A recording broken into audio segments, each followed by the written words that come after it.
I'll turn it over to our City Administrator, Rebecca Grill. Thank you, Mr. Chair. There's a few items that we wanted to go over with you and then just be present in case you had any questions. I don't know if you wanted to start with kind of a situation report from the health department. Yes, that's a good idea. Sure. Do you have a hand up? You're with me. You've been sanitized. Thank you. We are practicing social distancing as much as we can. You.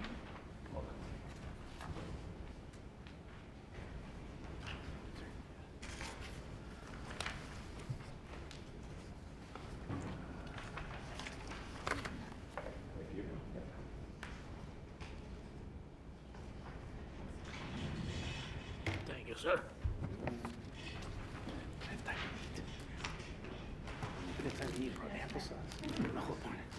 So it might be easiest for me just to go to some of my notes over here. And I'll speak as loud as I can. What is in front of you is really just a snapshot of what's kind of transpired to this point from essentially the past 3 weeks when we really kind of started this case monitoring to today. So as you have in front of you, it's a COVID-19, or otherwise known as coronavirus, situational awareness report. With me is Ashley Palin. She's actually our deputy administrator, but also is serving as a deputy incident commander for the health department. Things that we've been doing with regard to current activity within the health department on COVID-19, as we drop down to slide number 2, is had numerous discussions with a number of different entities and individuals within the city of West Allis, but as well some of our national and state partners, to include a meeting directly with leadership from the West Allis, West Milwaukee School District, in particular to help them actually hold their emergency operation plan, which is critical to their assurance that they're effectively able to respond to an incident should something come up. So in the course of our conversation with them, they very quickly did update their EOP to look at different tiers as far as prepping for a scenario, and then also should the school close. They did share a copy of that with us before they actually finalized that, seeking our input. We've also met with Aurora Healthcare System. A little bit of time it took for us to get them at the table, but that meeting in face actually happened with them and their leadership this week. So we talk about our respective plans and then talk a little bit about what we are both doing as healthcare providers to assure that we're effectively monitoring the situation, and then also doing what we can to effectively respond to any of these cases that come up. Of course, we've had close contact with the Senior Center, and as a result of that, in large part because of the sheer fact that they are really our most vulnerable population when we look at mortality rates, decision was to, in effect, close them down. However, they are still serving meals essentially in takeout form. The county area disability and resource center is actually working on their own plans to kind of figure out what a potential backup plan is should we no longer be able to serve takeout meals, how we can begin to actually provide meals to these seniors in their homes. Certain strategies might involve actually getting Meals on Wheels involved in that process. One thing that I did discover actually as we reviewed the essentially the permissible uses of CDBG funds, there is a stipulation in those funds that that would support the ability to deliver meals with the use of those funds. So that's something that we need to keep in mind. We don't want our folks to go hungry. We've had repeated meetings with executive lead and department staff routinely. We have outreach to our long-term care facilities to assure that they're aware of the guidelines that the CDC is pushing out, as well as Department of Health Services, and then offering our services should they need them. Things along the lines of, are they restricting visitors? You know, we're asking those basic questions. All are to this point. We've outreached to the faith-based community to talk a little bit about kind of what their preparation plans are given their populations, and giving them assurance that we're there to support them, but as well strategize with them if they've got constituents who are reliant on them for food, and so helping them to identify some resources. And then, of course, repeatedly daily, in interaction with the Wisconsin Department of Health Services, the CDC, and our other local and regional health department experts. So that's a quick snapshot of just the array of partners and constituents that we really interact with on a daily basis, and more so repeatedly on a daily basis. Here's a quick snapshot as we know it with regard to current West Allis closures. The West Allis, West Milwaukee School District is closed. The West Allis Senior Center is effectively closed. The West Allis Library has been closed.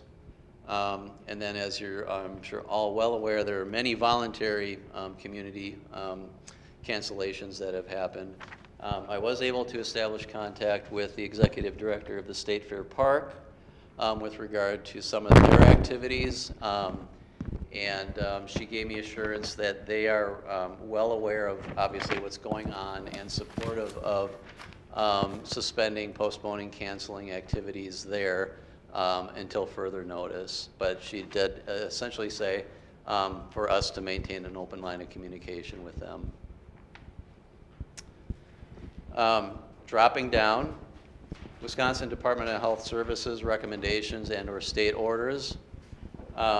As of 3/16, so as of yesterday, the governor issued an executive order to prohibit gatherings of 50 people or more statewide. And then as of today, at 5 o'clock, the governor issued emergency order number 5, which prohibits gatherings of 10 or more in a location. At 5 o'clock p.m. today, all bars and restaurants shall close in the state of Wisconsin. The note on that, though, is that restaurants may remain open for takeout or delivery service only. Okay.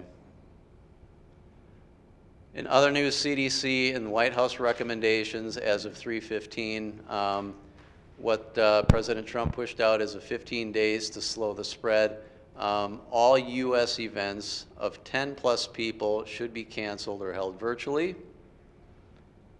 And then for organizations that serve people who are at higher risk of serious COVID illness, to cancel events or groups of 10 or more people. So kind of the trickle-down effect. We're getting some advice, direction from the feds that ultimately may not be as quick as we want to see in the state, but we are seeing some impact in compliance with what the feds are beginning to recommend. On the next page, what we have here is our current case status in the jurisdiction of West Allis. We do have 2 confirmed positive cases as of today. 1 came in today. We have 20 negative cases, 18 pending, and then we have 7 who are under 14-day asymptomatic monitoring at this point. So that's all I have at this point as far as a report. But any questions you want to take at this point? We can. Mr. Chair, Well- Gail has some more insight into the governor's order, so I don't know if you wanted to let Absolutely. him go into that, and that might clear up any questions. Sure. Mr. Chair, the order came out this afternoon, effective 5 o'clock this evening. So I'll go over the highlights of that order. It was issued as an emergency order on top of Executive Order 72, which doesn't have a deadline but declared an emergency for public health within the state. Some of the big high points, number one, is that bars must remain closed. Now, in this order, it doesn't define what a bar is.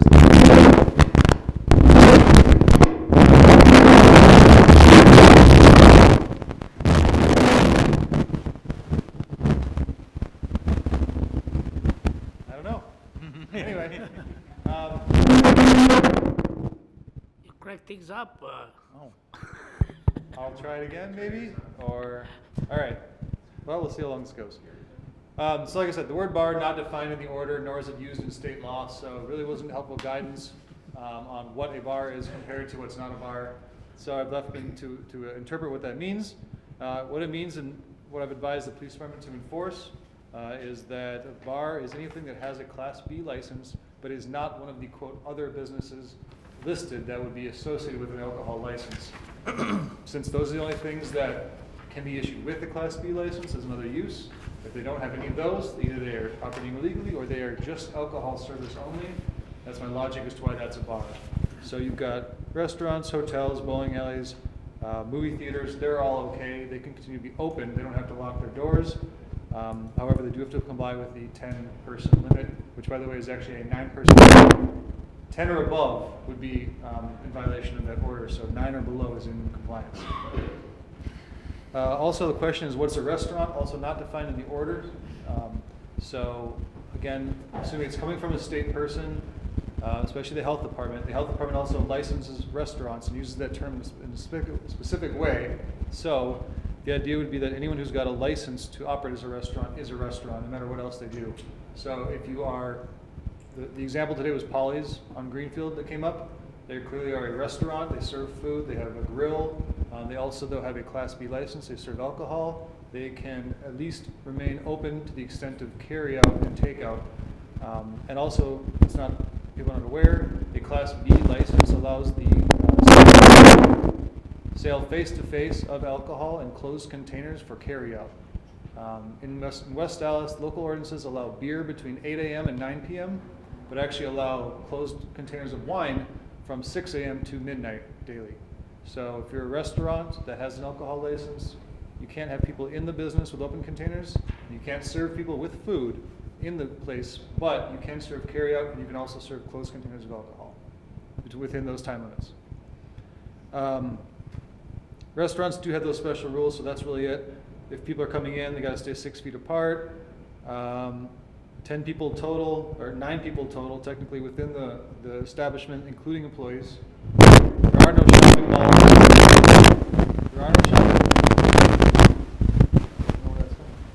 There are no shopping malls in West Allis, so that's not an issue.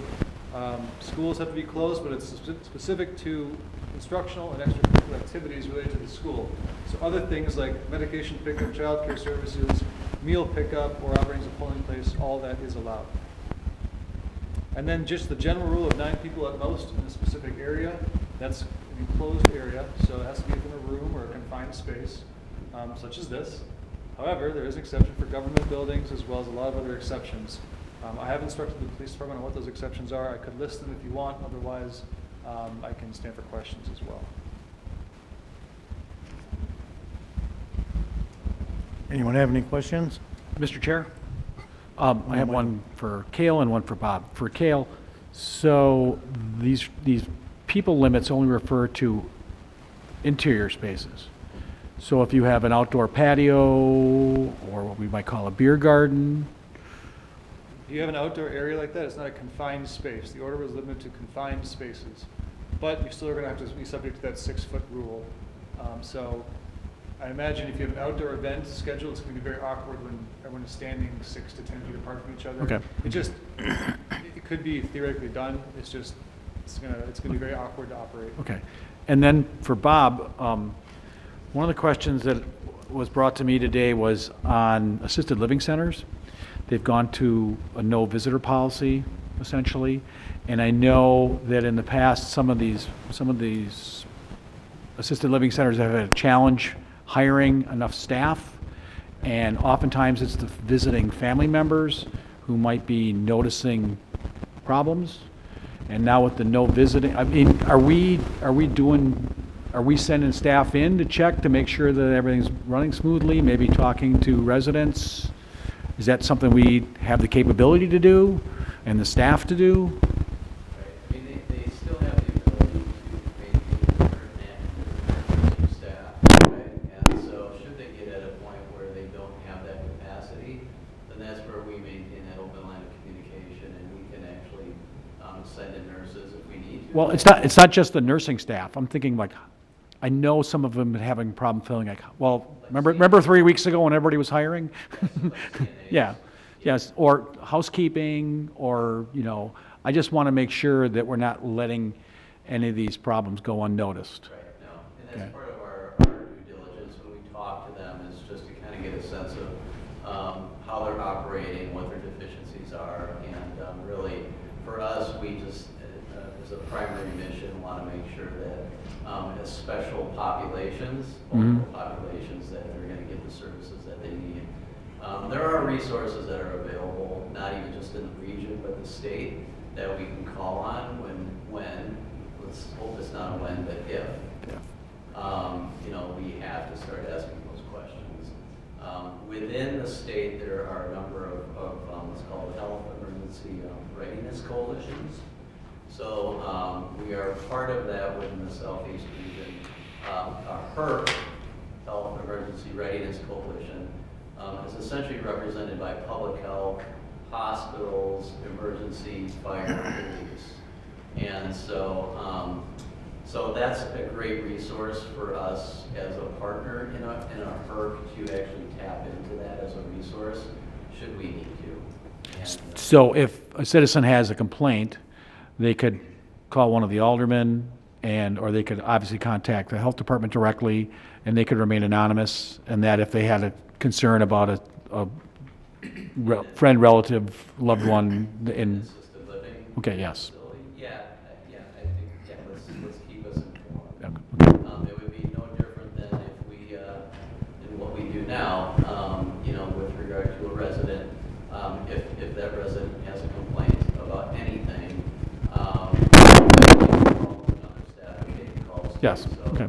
Yeah, those are things that we follow up on. Okay. Thank you. Are there any other questions for Attorney Decker? Sure.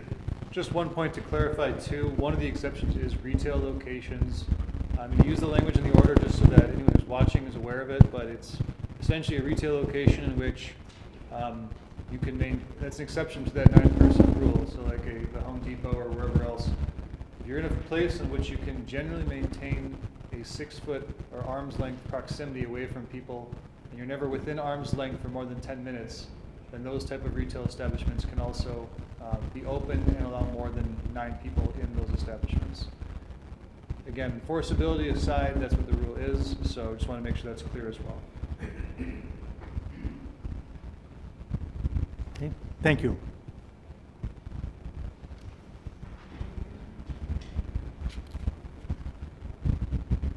We have a few other department-specific topics. One of them is from the clerk's office regarding polling places. You have a handout of a map and then an email that Steve has sent to me.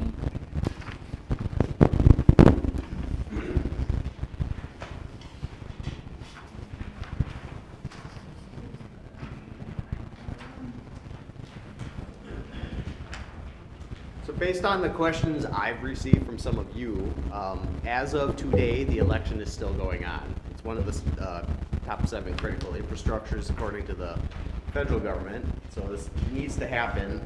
Whether or not things change, I don't know. As we all know, all this stuff is happening on a daily basis. We are facing poll worker shortages. I'm in the process of trying to recruit younger people. I reached out to the school, I haven't heard back yet. I'll be reaching out to the colleges. I asked you guys to do the same, help me reach out to people, anybody. There's gonna be a lot of bartenders that are probably gonna need some work. Anybody and everybody can help. Before I get into the polling sites, let's see, a couple other factors.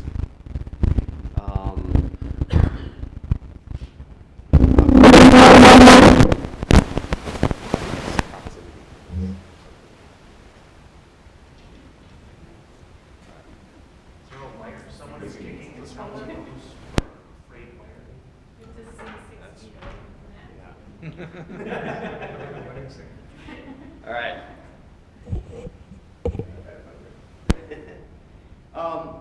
As you know, we've already talked about moving a couple of the polling sites, that being Village of Manor Park and Heritage, because they are in nursing facilities. Because of the shortage of poll workers, I may need to consolidate even further. One of the big things that's coming up is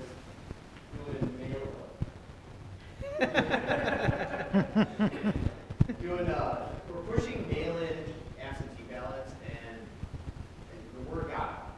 I'm getting bombarded with them. I've got between Thursday, Friday, and Saturday, I got over 700 requests, and Sunday, Monday, and today, probably another 700. By the time it's all said and done, we may have, I'm guessing, 80% turnout for mailed-in absentee ballots, about 25,000 ballots. If this is true, most of the election day is going to be spent processing absentee ballots. So if I am able to consolidate, it's not going to be that big of a problem. I've identified on here the red circles on this map are my bigger sites, or at least somewhat bigger. The blue sites are all of the ones that I can still use, but if I'm facing a poll worker shortage, I'll probably move them elsewhere. So I'm going to look into possibly moving a few of these sites geographically somehow. Central High School also has a gym, and if the school is not out, I could probably use the gym, probably put more people in there. Nathan Dale also has a bigger gym that I might be able to use. I still have to work all this stuff out with the school, but I'm not going to get back to that. Longfellow probably put some sites in there. So the fact is, we've got some bigger sites now that the school is not accepted to use. So this is, probably gonna have to do. I'm also trying to get word out for poll workers, for mail the state is also not budging on any deadlines.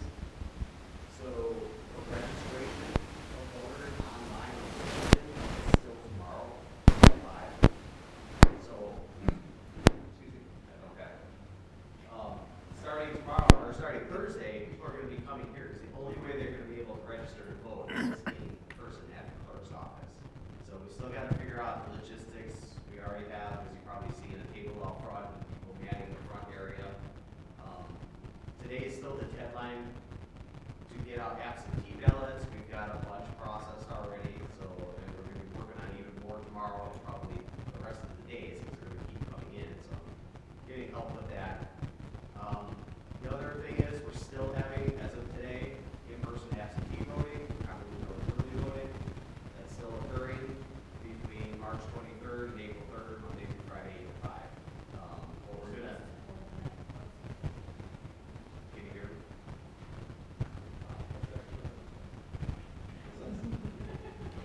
me? The unplugged one? Thanks. All right.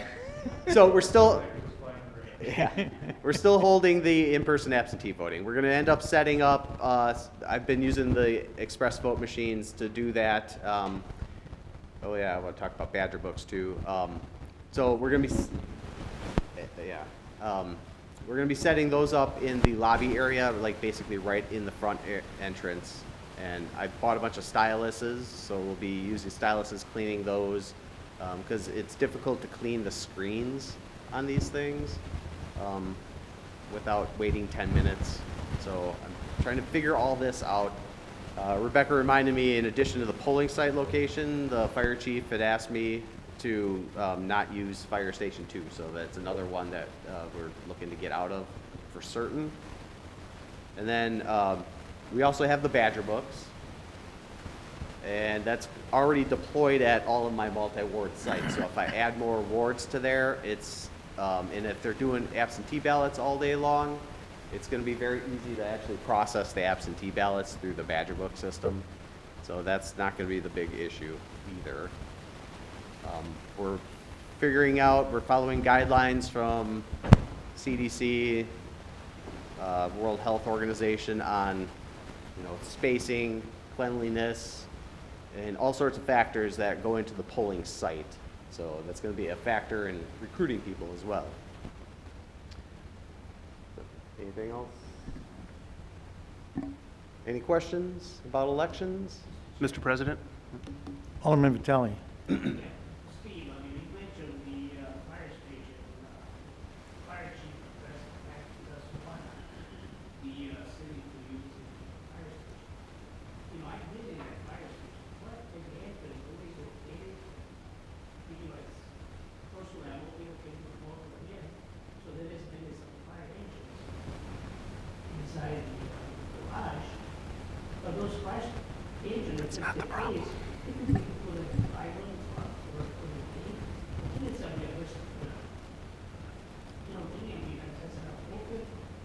I know the chief, but for this reason, we can't consider it out of the city. Out of the city, Alderman Vitale. The reason that they want to move it out of the fire station is because of the fact that we have first responders stationed there, and we don't want them coming in contact unnecessarily with the public. The problem is if we have a number of first responders that come into contact with someone that has the virus, they have to be quarantined for 14 days, which takes them out of service. And it means that we don't have that number of firefighters for use for 14 days, or police officers. So we have to keep them out of those buildings. We're keeping all the public out of those buildings. That's why the police station is close to the public as well.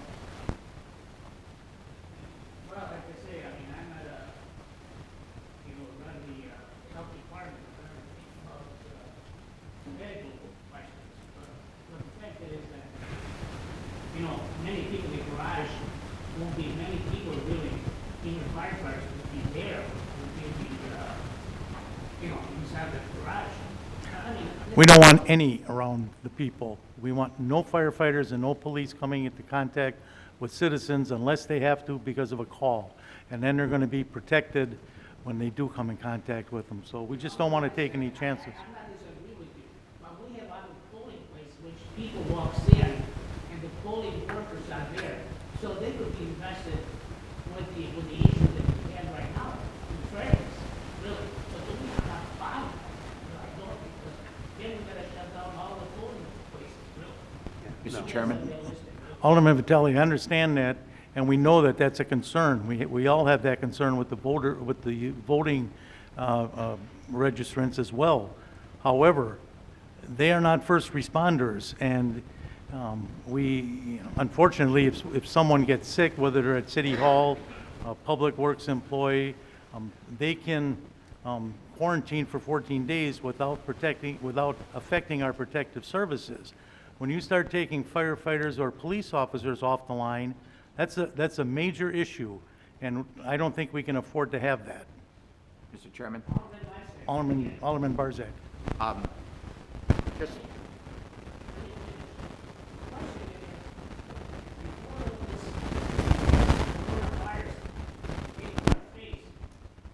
The fire chief, he decided at that time, months ago, he didn't want any polling place in that location. So I know that for a fact, that's a record. Before this happened. I mean, let's be realistic. I mean, I don't like to, come up with arguments, but that's the truth. I mean, I don't like to waste words, really. I'm not playing games here. I don't think we are either, Alderman Vitale. It was brought up to us months ago. It was not something new. because Point of order. fires. Point of order. I believe Alderman Barzak was called. Mr. Chair? Mr. Chairman, and the health department can back me up on this. My understanding is that in any time there's an emergency, national emergency, and there's a triage situation, immediately the fire departments become, I think, ground zero as secondary hospitals. Is that true?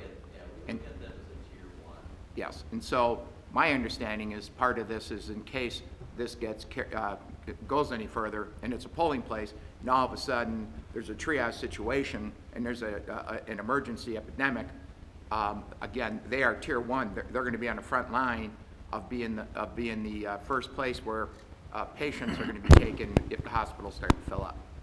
Well, and there's also risk of exposure. The virus does have a lifespan and live on surfaces for an extended period of time. And so, unless you're prepared to actually send in a team that's going to do a thorough scouring of hard surfaces and doorknobs and any number of surfaces that are touched, you're putting those fire trucks at risk. And you really are, because it does live on surfaces. And just to continue on it, my understanding is that they would clear that station out, put the firefighters at the two remaining stations, and then that would become the triage center because of its location and size. All right, thank you. Mr. President, Alderman May. Steve, one quick comment and a question. Just so you know, Lane also has 2 large gyms if you need to make use of that. I'd Yep. imagine the school district will not be open that day. That occurred to me today, a little bit later when I was talking to one of my other chiefs, that they do have a bigger gym. 2 Two. big gyms. The second thing is, are we lame ducks able to serve as polling workers outside of our own district? Kale can correct me if I'm wrong, but as long as you are not on the ballot, you can serve as a poll worker. So if we have an area where you're not on that particular ballot, yes, you can. Because of the mixing and matching, I just gotta watch, because, I'm gonna be putting probably I want to do them geographically, what makes sense geographically. So if I end up putting a couple District 3 with District 4, I just gotta watch that. Once I come up with the final. We're not on the ballot. That's true, you're not, so yeah. But Alderman Weigel asked me the same thing earlier, so. Thank you. Are there any other questions for City Clerk Rotz? I did have one more comment, Mr. Chair. Unless you feel otherwise, I still do intend on sending out postcards to the affected voters. I know we're on crunch time, but I do want to get the word out. I know we're going to be social media push and media and word of mouth, but I still want to send out. It's going to be a huge expense. I just want you to understand that. I have one comment. It happens to be the polling place that I voted at, Ward 20. It's in a temporary location behind the Beloit Road housing, and that's a very confined space. When I voted, my wife and I, there were 5 of us in a room, and it was crowded. So I think you ought to consider moving that location to someplace that's a little larger. And I would I would hope we have signs posted if we're moving any of these for the second time at all the locations saying where these people vote, because it's going to be very confusing for people who once voted at the rec department, then vote at the senior housing, and then vote wherever else you put them. So I don't want people having to run all over the city, but that may be the case. I call that place cozy. Yeah, it's cozy. I mean, it's a very nice facility, it's just very close. Right. Actually, since you bring that one up, that is on the target to get moved elsewhere, mainly because it is in the middle of a retirement community. It's their clubhouse. I do know that the clubhouse is closed to the residents, Yep. but we just kind of want to maintain distance from that area. I'll move.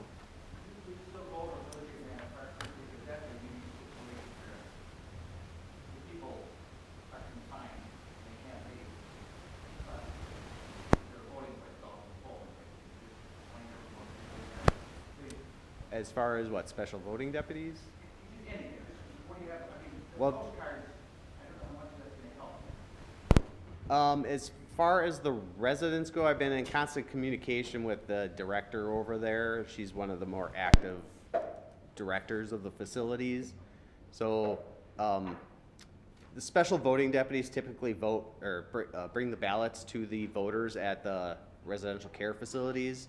That's been ended by order of the state. So instead, we have to mail all of the absentee ballots to them, but I'm trying to work it out with the directors. The state is allowing us to allow them to come and pick up those ballots in bulk. They'll still be sealed, but just everything to the point of putting postage on them and mailing. So they're gonna just act as couriers, bring it to them, help them as they need to. And in fact, if we do the special voting deputies, no employee of those facilities can help with that by law. However, now that law is not in place, they're just regular absentee voters. They can actually act as assisters in this case. So that helps in that factor. We're moving that site. There'll be postcards just like everyone else. Anything else specific you wanted to know about that? Okay. And signage, we do, just so you know, if we're moving sites, we have a lot of stuff stored at these sites, so I'm gonna have to work with Public Works to go get all this equipment to bring it here. Frankly, if we had 100% turnout in mail-in absentees, we could just hold everything here and just have all the machines and plug in absentee ballots all day.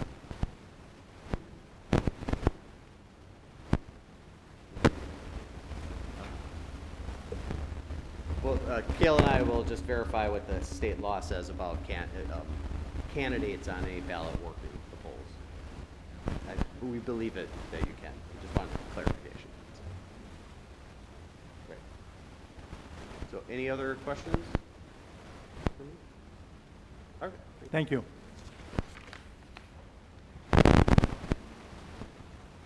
The police chief can give an update about the police operations, if that's okay?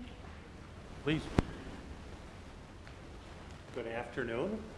I'm going to give the update in the event that you start getting calls from citizens noticing a difference in how we're serving the public. There's been so many changes that have occurred in the last 3 to 4 days. The biggest change is that the county jail notified us late last week that they were not going to accept any misdemeanor arrest, or with rare exception, I should say. Domestic violence, they'll still accept, and repeat drunk drivers or drugged drivers, they'll still accept. So outside of that, we're left as a police department with what are we going to do with misdemeanor arrests. So the path that we have taken, the path that we have taken is we will investigate like we always do. We will not even take them back into our police station and photograph and print them. The way that we would take them into our station to print and photograph is if we cannot, with a very high degree of certainty, identify them on the scene. So for example, if you have a driver's license, we ask you probative questions. Hey, have you ever been stopped for speeding? You say, yeah, I got a ticket about a year ago. We query your driver's record. We confirm that you got a ticket about a year ago. We will do things like that to confirm who you are. If we cannot confirm who you are, then that relatively small group of people will take into the station, we'll fingerprint, we'll book, and then we will release from the station. Alderman Lysick, you hit on, the possibility of protective services getting quarantined. We have spent a ton of time talking about that and looking what that would do to our police department. In response to that, we are going to handle as many complaints as we can over the telephone. So if you are a citizen and you call, and for the past 50 years you're used to a squad car coming to your home and talking to you face to face, that may not occur anymore. It's on a case-by-case basis. Those things that we can do on the phone, we will do on the phone. And those things that we have to go and meet you in person, we'll gladly go and meet you in person. As a department, we are running very low on personal protective equipment, things like masks, and we're fine with gloves. We're running low on masks and hand sanitizer, but there is not a supply that anyone can get. I have not talked to a police department yet that has an adequate supply of those things. Hospitals do not have an adequate supply. So we have got planning underway for what are we going to do with our masks. There's been guidance from the federal government that instead of being a one-use item, they now can be used repeatedly. We're researching ways to clean the mask. We have an article today that tends to indicate that UV lighting might clean the mask. All of the departments in this state, all the departments in the country are waiting for the nationwide reserves to be opened up. The federal government took that step, but now it's the bureaucracy of how do you actually get those items, which could take a very long time for us to do. We are starting to, as I said earlier, minimize face-to-face contact between the police and the public. But even in the events where we do have to have contact with the public, let's say that we have an arrest situation. We had one over the weekend where we had 9 officers that were involved with a family, and a person in that house had all the symptoms of COVID. So if that person would have tested positive, that person did not, we would have lost those 9 police officers for 14 days. If you keep on losing chunks of 9 officers, eventually you will have no officers. In a conference call today, we're asking state officials to perhaps have 2 different types of quarantine, a quarantine for the general public and a quarantine for protective services and hospitals and places of that sort. If we all get quarantined, I don't know what that would look like in our city. Another thing that we did yesterday, or actually today, I'm losing track of my days now, we closed the police station to business from the public. Emergencies are still obviously allowed to come into the station, but if you want to go into the station and buy a parking permit or pay for a fine, we're not going to let you do that. Fortunately for us, our city was forward-looking. Anything that you can do in person at the police station, you can do online. So we've got signage at the station, and we're just diverting all of the citizens to an online environment. So in summary, we're good right now. We don't have anyone that's quarantined from our department. I suspect that that will change at some point in the near future, but we'll keep at it, and I believe we're going to get through it by minimizing contact with the public to only those events that we have to do. A thing that we did internally, all of our detectives, we've instructed them to essentially stay in the building. If there is a crime that they have to go out and investigate, such as a crime against a child, a serious violent felony, we will go out and we will do that. But the intent of keeping the detectives in the building is that they will serve as a ready reserve. If we get to the point that a ton of uniform officers are quarantined and can't come to work, we would have a ready reserve to still get the functions of the department done. So that's essentially an update from the police department, subject to any questions that anyone here might have. Any questions from the alderpersons? Mr. President, Alderman May. one measure that some of the hospitals have been taking is to close off all access except to specific doors where they can monitor who's coming in, coming out, et cetera.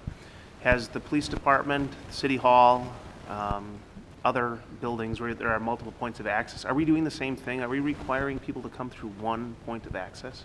So we really, although we have multiple doors in the police department, we don't have multiple doors that are used. The employees, I would say 95% of all employees come in through one door. All of the internal doors that can be propped open are propped open. And then obviously the 2 doors that the public comes in through, we have a double door set up in the front of the police station. So the public comes in through one door, 95% of the employees come in through a second door, and all of the internal doors are propped open. Our dispatch center has essentially quarantined themselves in dispatch. Police officers would be allowed to go in there and get teletypes that they had the dispatchers run. They have always had a mail slot that things could get passed in or out of the dispatch center. That's the only way that things are going in and out of the dispatch center. You know, we talk about police officers and what would it look like if we didn't have enough police officers. I don't know what we will do if we get an outbreak in the dispatch center, because they have a unique skill. I could not go and sit in their chair and do what they do. I don't know how to use their software, their systems, or any of that, so we've already self-quarantined the dispatch center from the rest of us in the department. Another question I have is, and maybe this is actually more for HR. If this is more for HR, let's skip it until it comes up. But are we allowed to, but if the need came, could we keep people on for longer periods of time than 8 to 12 hours, things like that? I'm thinking like a 36-hour police department or fire department shift, or a Yeah, 24-hour police department shift. if we run out of enough people to staff, we're obviously going to have to go to an overtime environment, and I don't suspect that would be a problem. And are discussions being made with the state in the case that something would happen where a police department went down? No, Without me so saying it. there are mutual aid agreements that are in place between police departments in this area. The problem that you're going to have is we're probably not going to be any different than anyone else, unless West Allis is the epicenter, which I don't suspect it is. If we're short, everyone's going to be short. So we're going to have to further minimize things that we do and prioritize and then respond to high priority items. Hopefully it won't get to that. Thank you. Are there any other questions for Chief Mitchell? Thank you. I can give a little input on City Hall operations. Since Monday, we've been severely limiting access. We've had people sitting at the front, approaching people as they walked in the building, finding out what they were here for, and pretty much transacting at that location for them, going back and getting their taxes paid and things like that. So we didn't have any citizens walking throughout the building. We have doors propped open. Ed is checking them every hour, so there's no fire issues. And then starting tomorrow, we're going to just be having access to the building as it pertains to any voting, absentee voting, and the rest will be pushing people online and things like that for their operations. We've had IT put a lot of work into getting a lot of staff the ability to do telework, so there's a lot of people working from home. We have a lot of work to do with absentee ballots for those people that normally would have been waiting on customers. We do have work for them to do. There's other projects that people can do. Found out recently that not every department has standard operating procedures or work instructions for people, so that's going to be a big focus for me. The people that are home, they better write those and get those done, so we can not have an issue if something would happen to them or something like that. So that's a little bit about City Hall. I was just going to go through each of the different departments, if that's okay, and then Richard was going to come up and talk a little bit about HR policy. That's okay. And as it relates to ordering over for overtime, I don't believe there's any restrictions. The only time restriction I'm familiar with would be the driving for the public works drivers, and let's hope there's not a snowstorm, because I don't know what we're gonna do.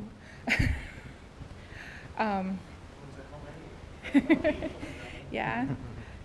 The municipal court is closed, the historical society is closed, the dog park's gonna be closed starting tomorrow, senior center's closed like Bob said before, libraries just online services and drive-through pickup. The city meetings, that's one thing wanted you to weigh in on. I believe there's only a handful of meetings between now and the next term. I think the PFC, the Plan Commission, the Library Board, and maybe 2 other committees or boards are meeting. I'm not sure if there's a desire to cancel or ask those boards to cancel, or one of the topics you were going to talk about is doing virtual meetings. So I don't know if there's any input on that. Public Works is still collecting, recycling garbage. They're practicing social distancing in the building. One of the questions we did have was, did you want them to continue to operate the drop-off facilities? They're dealing with people and their cash coming in.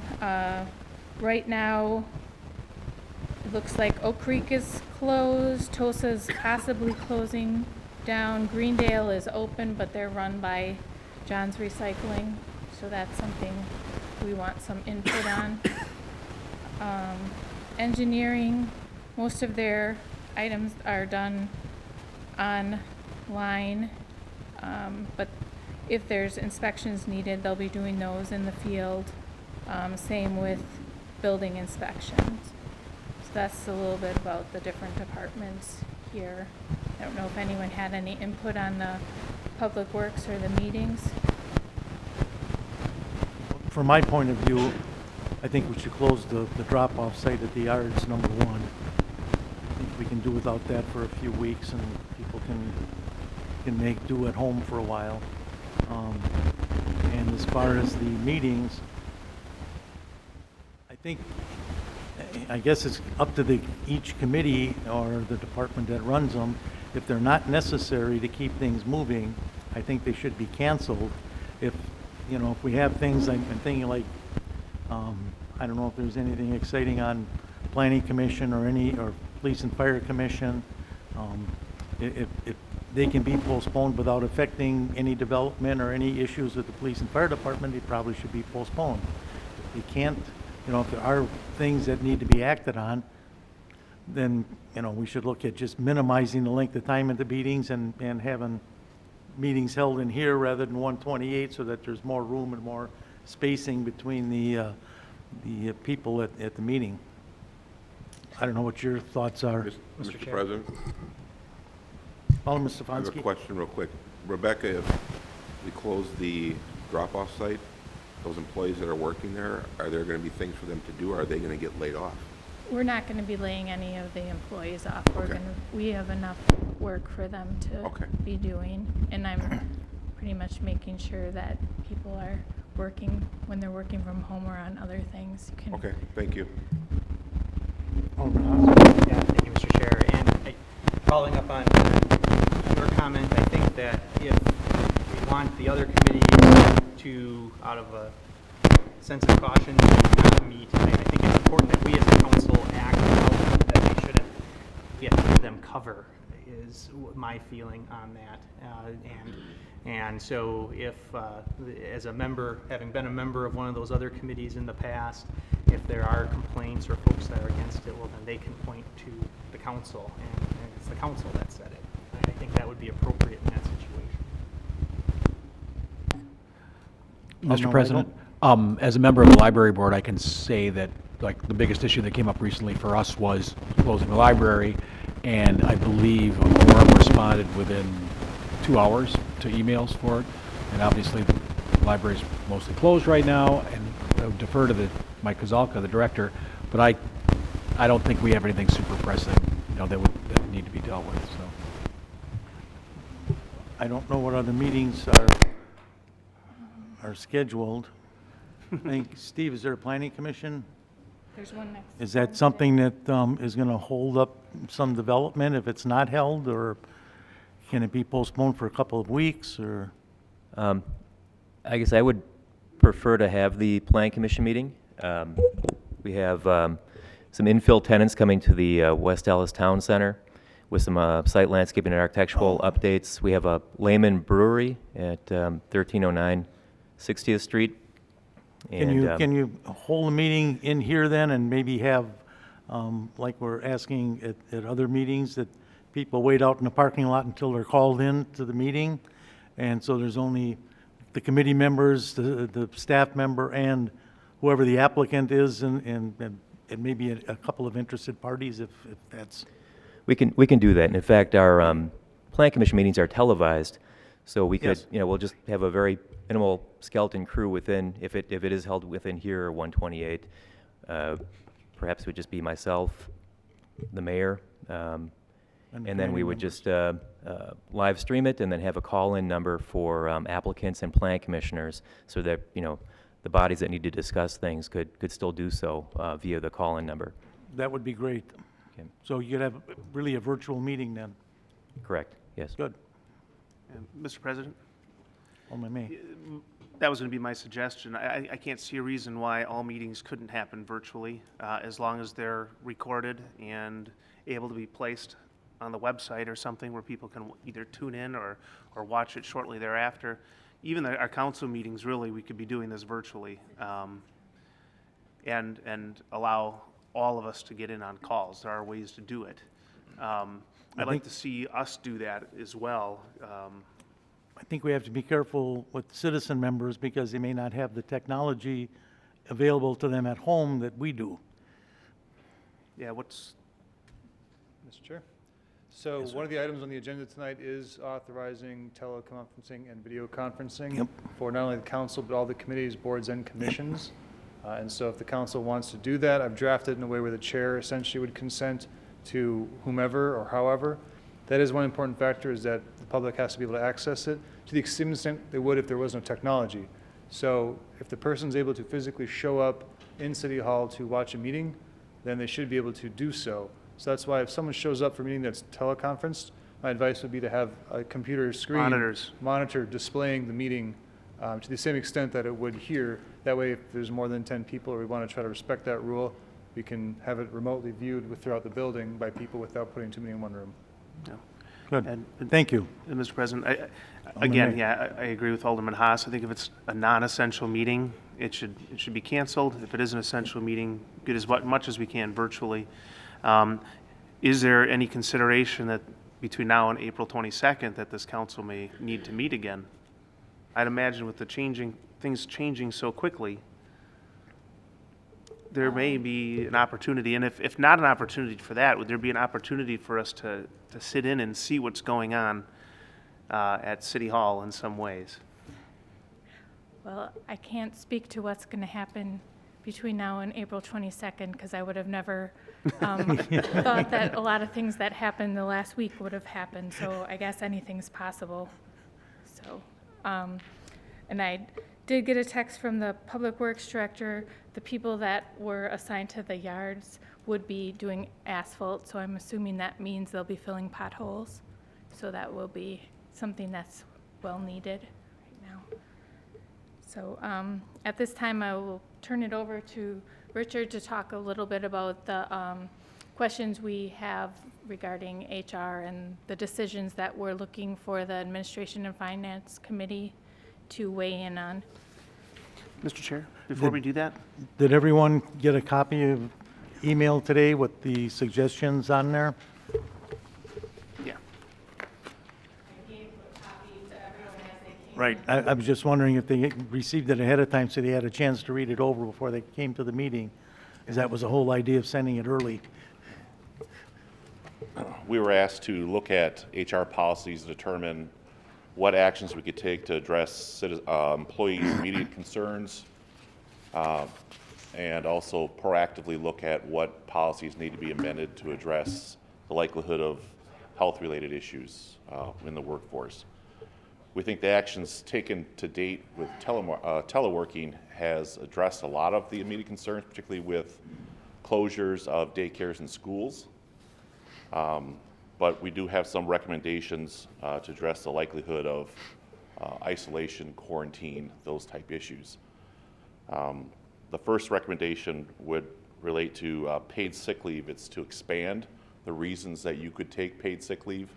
Currently, it's for your own illness or under FMLA for the illness of a family member. Consistent with what we're seeing in other communities and consistent with what's before the federal government, to expand the use of paid sick leave for scenarios listed there having to do with quarantine or self-isolation,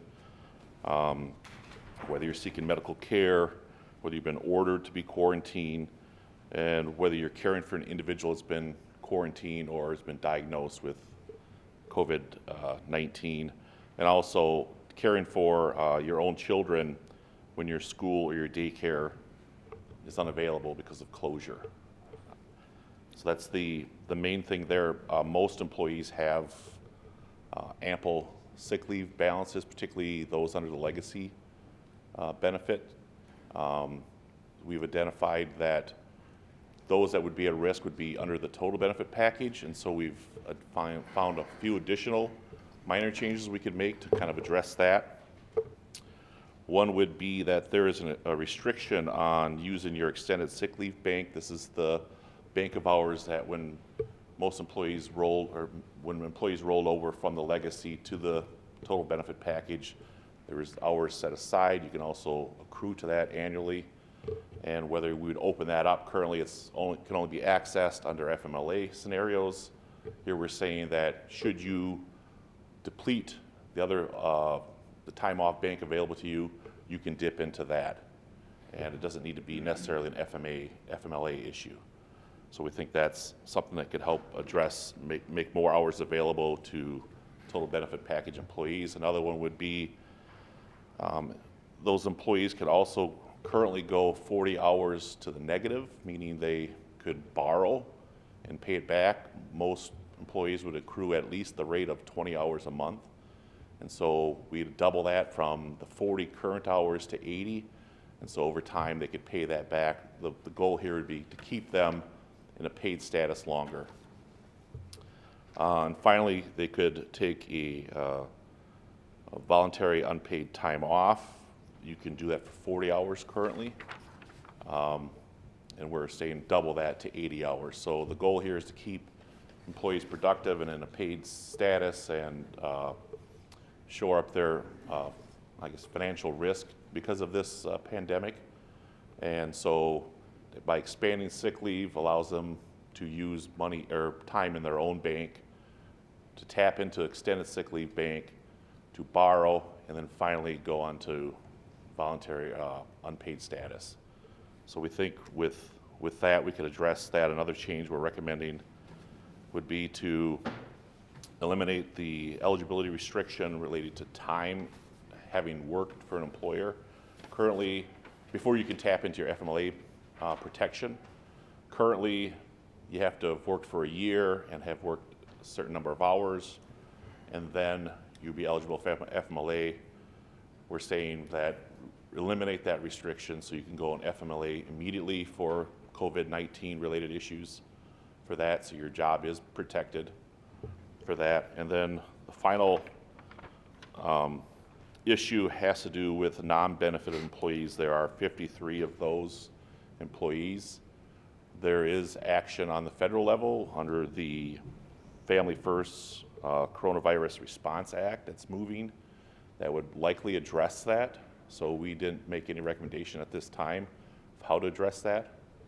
And then I guess finally, probably the biggest issue here is proposing travel restrictions, or at least requiring self-isolation if you do travel to certain areas identified by the CDC as, I think, either a tier 3 internationally or a geographic area with sustained community transmission. So that number of areas is growing rapidly, I would say. And we would require employees to self-isolate for 14 days after that.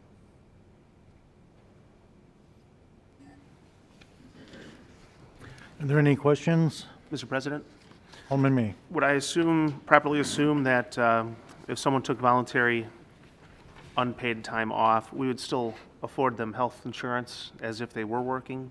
Yes, we would, we'd have to work with finance department of how we'd deduct that from their check. Maybe it'd be at a later date, if they're not getting a check because we've extended that period. But I think there has been scenarios where that's been done before. And then, Mr. Chair, a question for Peggy then.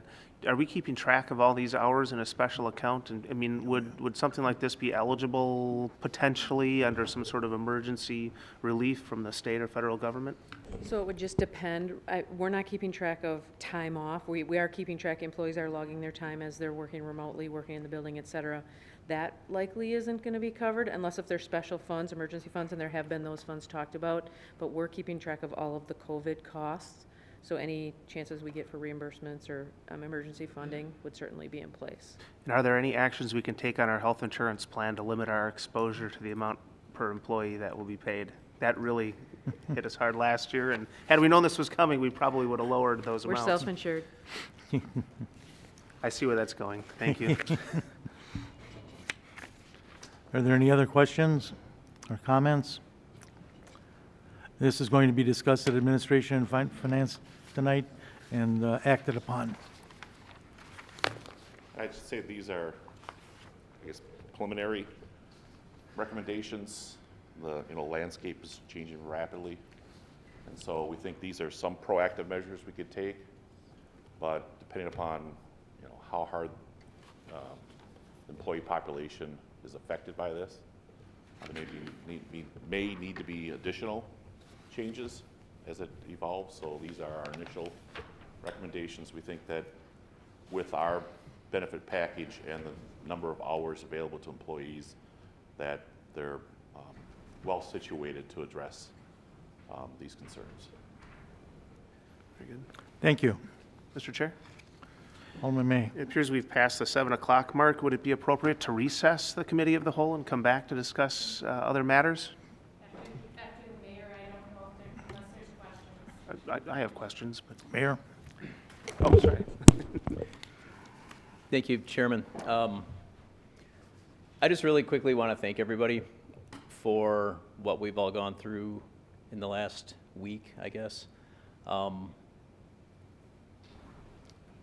I'm going to forget to mention people, but I really mean this when I say everybody. And I want to start with everybody in this room, especially Bob and Ashley from the Health Department for their help and their leadership and their guidance. I want to thank the council for their patience and their working with the constituent calls that they're getting. I want to thank the employees for their patience as well. And everybody in here has had some part to play in all of this. Everyone. I mean, it's been from managing our staffs to managing our issues to, it's such an internal and external situation where we are dealing with not only service delivery to everybody in the city, whether they live here or work here, not only everybody who works in these walls, not only everybody who's out patrolling the city 24/7, but, and Rebecca, you've been stellar. I want to thank you. And I'm sure there are more people, but I don't want to get within 6 feet of anybody. Ed, for your help taking care of managing the building and the flow of people coming through and your fire watch. Steve, with all the voting issues. Everybody here has done a really solid job on what has been extremely stressful on all of us, internally and externally. So I just really want to, I was going to do this during my mayor's report, but I just wanted to do this right now and give honestly heartfelt thanks to everybody who has stepped up in this time. Thank you, Mayor. So, Mr. President, Alderman May. can we ask additional questions now, or should we recess and come back and ask those questions then, or? Well, I think as long as we're on the subject, we may as well continue with, I don't know how many more questions there are, and I know some of this is going to be handled in Finance Committee too. Yeah. So, I guess my only question to Rebecca is, are we going to do the closed item sessions that were on the agenda tonight, or are we going to postpone them for a later date? I believe Kale said we can postpone them for They a can be later date. postponed. Okay, Yeah. so we don't have to worry about the closed session items. We won't be talking about them. Mr. Chair? Alderman May. My question has more to do with the emergency powers of the mayor, and I'm very happy that those were called upon. And my understanding is when those occur, the council then, when it comes together, can confirm or reaffirm or deny some of those actions. And so far, all actions have been absolutely wonderful. But in the days ahead, things are rapidly changing. There may be, after we take action tonight, the need for additional emergency action on behalf of the mayor. This council is likely going to want to come together and reaffirm the mayor, show our support. Is there a plan to have a meeting once a week with the council? Are we going to do this every 2 weeks, or is this just it till April 22nd? That's over 36 days away. I believe the mayor's on the right track, he's doing everything right, but I think it would help to have the council's understanding and backing going forward. They would not be regular meetings. Only one regular meeting would have been scheduled anyway, but there are. Special meetings. There are provisions to call special meetings as necessary. By statute, the mayor does retain the same authority that he exercised on Saturday to do so any time between now and the 22nd, with the council then being able to call a special meeting as soon as it can meet to either ratify, amend, or repeal the mayor's order. So while there's nothing on the schedule right now, special meetings are certainly a possibility if necessary. And then my only concern is it's just keeping us all informed of what's going on. And I know everyone is so busy. I mean, when you try calling someone, you don't get a call back. We're so used to the quick service. It's taking time because you're all working very hard.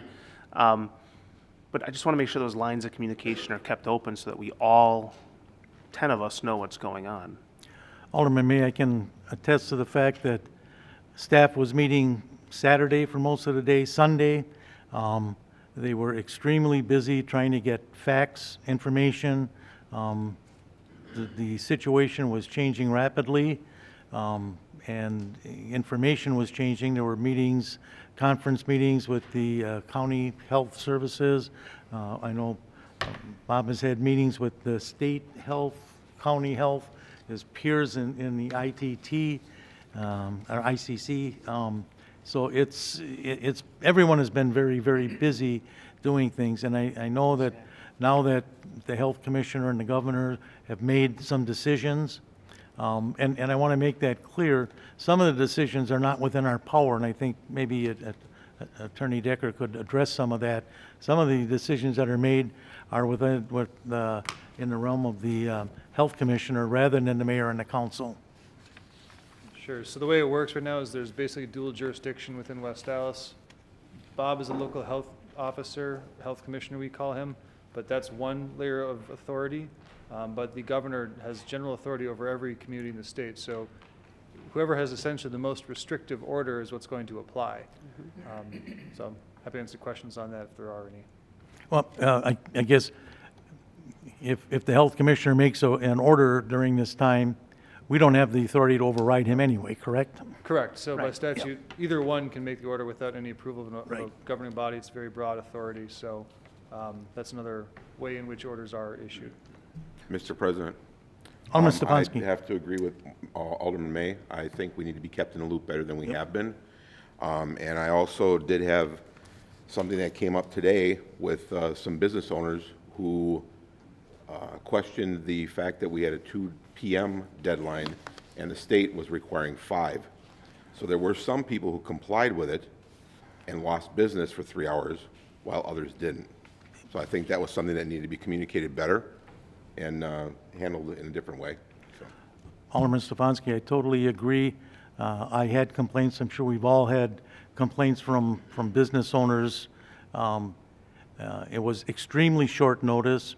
And the fact that it was St. Patrick's Day, a number of people bought extra quantities of food and had it on hand, some in being cooked already, and to be told that they had to close their doors at 2 o'clock was quite a shock to a number of people.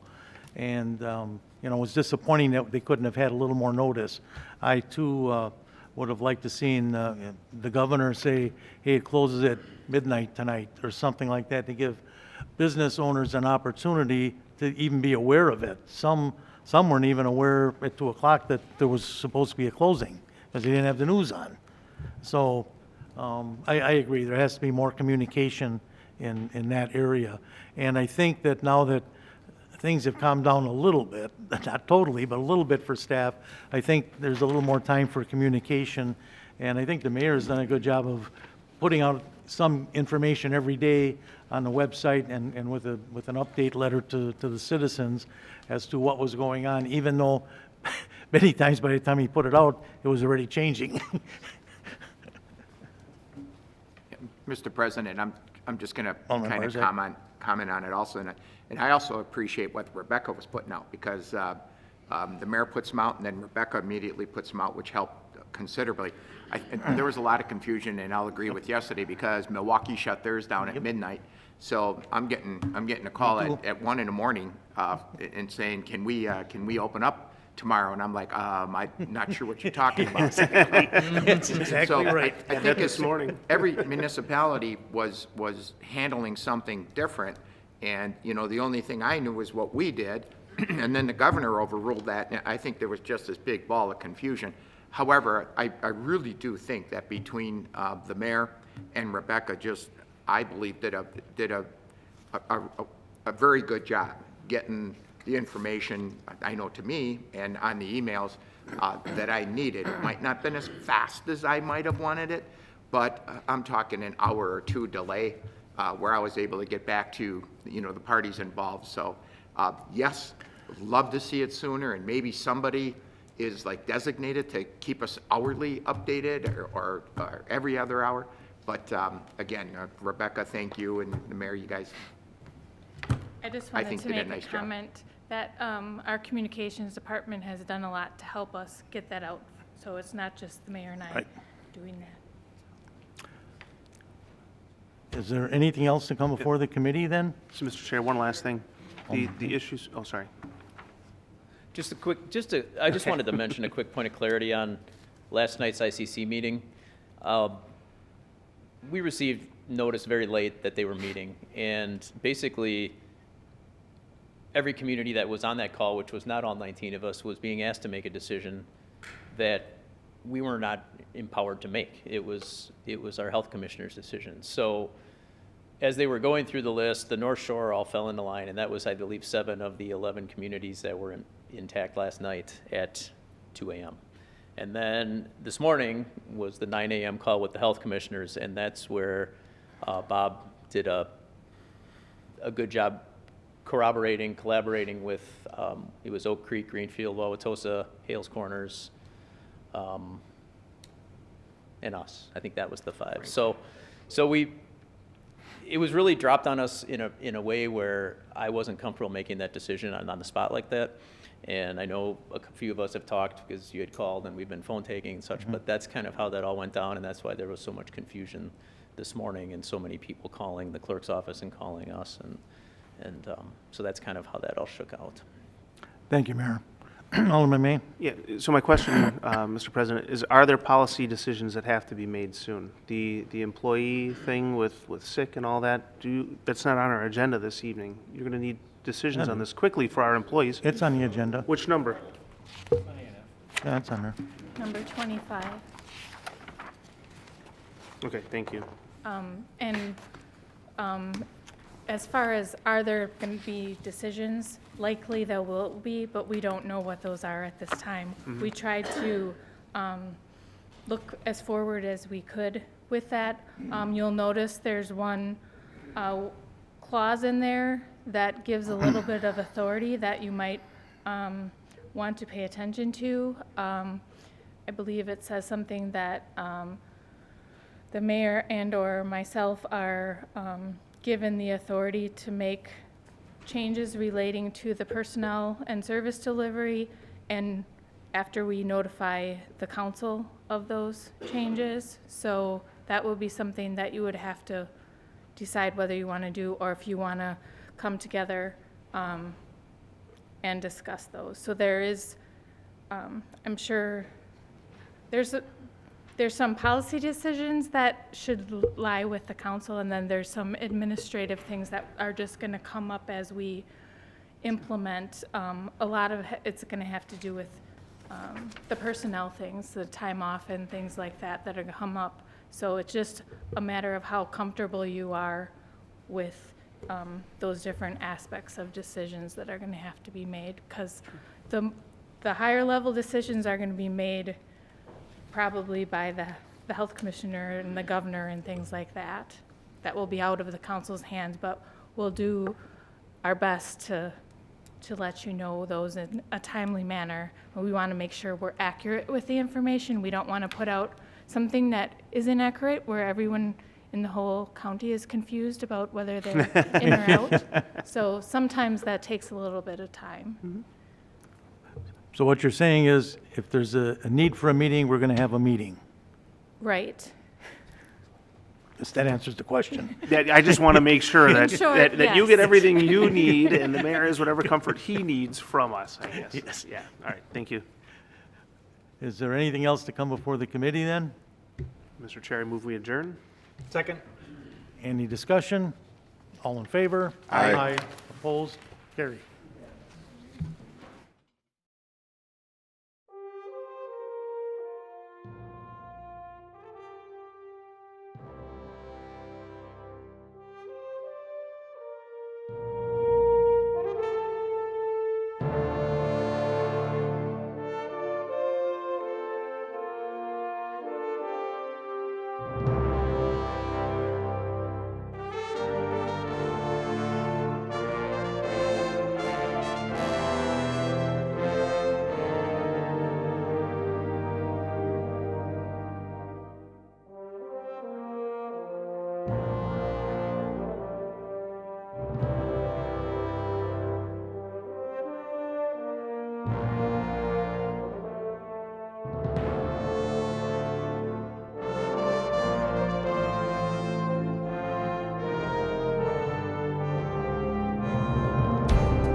Good evening. We will call the March 17th Common Council meeting to order. I'll ask our clerk to call the roll. Alderperson Lysick. Here. May. Here. Frankie's excused. Rote. Here. Stefanski. Here. Vitale. Here. Weigel. Here. Barzak. Here. Shaplesky. And Haas. Here. That's 9 present. We have quorum. Please rise and join us in the pledge, which will be led by Alderman Lysick.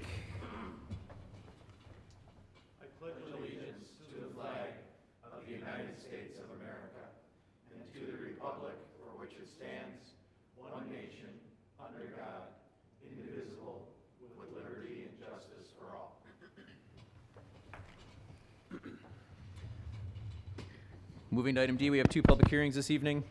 I will ask the clerk to read public hearing number 1. Resolution to confirm and adopt the report of the city engineer containing the schedule of proposed assessments for improvement of South 94th Street from West Greenfield Avenue to West Orchard Street, South 96th Street from West Greenfield Avenue to West Lapham Street, and South 97th Street from West Orchard Place to West Lapham Street by minor asphalt resurfacing, miscellaneous sidewalk repair, miscellaneous driveway repair, storm sewer relay, sanitary sewer relay, water main relay, and utility adjustments. Mr. Daniels. Thank you, Mayor Devine. Okay, this is the public hearing for 94th, 96th, 7th, as the clerk said. Here's the procedures for tonight. I'll discuss the scope and the cost. We'll discuss assessment rates, methods of payment. We'll have a time for comments or questions from council and citizens. Then it will be referred to the Public Works Committee and may be referred back here tonight for a final vote later tonight. So here's the first street, 94th Street from Greenfield to Orchard, 96th Street from Greenfield to Lapham, and 97th Street. We're actually going to stop up here at Orchard Place. I think there was some confusion. People thought we were stopping at Orchard Street, but we're actually going to stop up here at Orchard Place. We are going to do some water main work up here as well, all the way up to Greenfield. So we're doing most of that street. Here's what the street looks like right now. This was paved with asphalt in 1987, so it's 33 years old. Far too many potholes to do any kind of maintenance on this anymore. 96th Street is just as bad, if not worse. That was paved in 1988. Very severe pavement deterioration. And 97th Street is very similar, same year, 1988, 32 years old, very severely deteriorated. There have been some questions about trucking on some of these streets. I guess I just want to clarify that these streets have been bad for a long time. These pictures were taken in 2011, before the zoo interchange even started. And you can see they were ready to be done way back then. So these streets have been in need of repair for a very long time. We're also doing some of the work under the road. We've had 19 water main breaks on 96th and 97th Street. So we are relaying some of that water main from 1952. The homes in this neighborhood already all have copper services, so we don't have to worry about lead. We are doing some new sanitary sewer on 94th, 96th, 97th. Some of it was from 1932, some from 1952. The storm sewer is mostly in place, and we're not touching that. We did do some traffic counts on all these streets. We didn't find a serious problem. 94th Street has about 285 cars. The 85th percentile speed's only 22. 96th and 97th were about the same, 400 to 447 cars per day. The 85th percentile speed was 24 to 27. Typically, we'd say if it's under 28, it's not a serious problem. But if anyone would like to educate me on what I don't know, I would love to hear it, and we can talk about some sort of traffic calming measures in that neighborhood. This is what the road would look like when we're done, brand new asphalt road, minus the potholes. We're leaving the curb and gutter in place, repairing curb and gutter that needs to be done, repairing sidewalk, but for the most part, leaving that in place. So it's a very quick job, just replacing this part in the middle.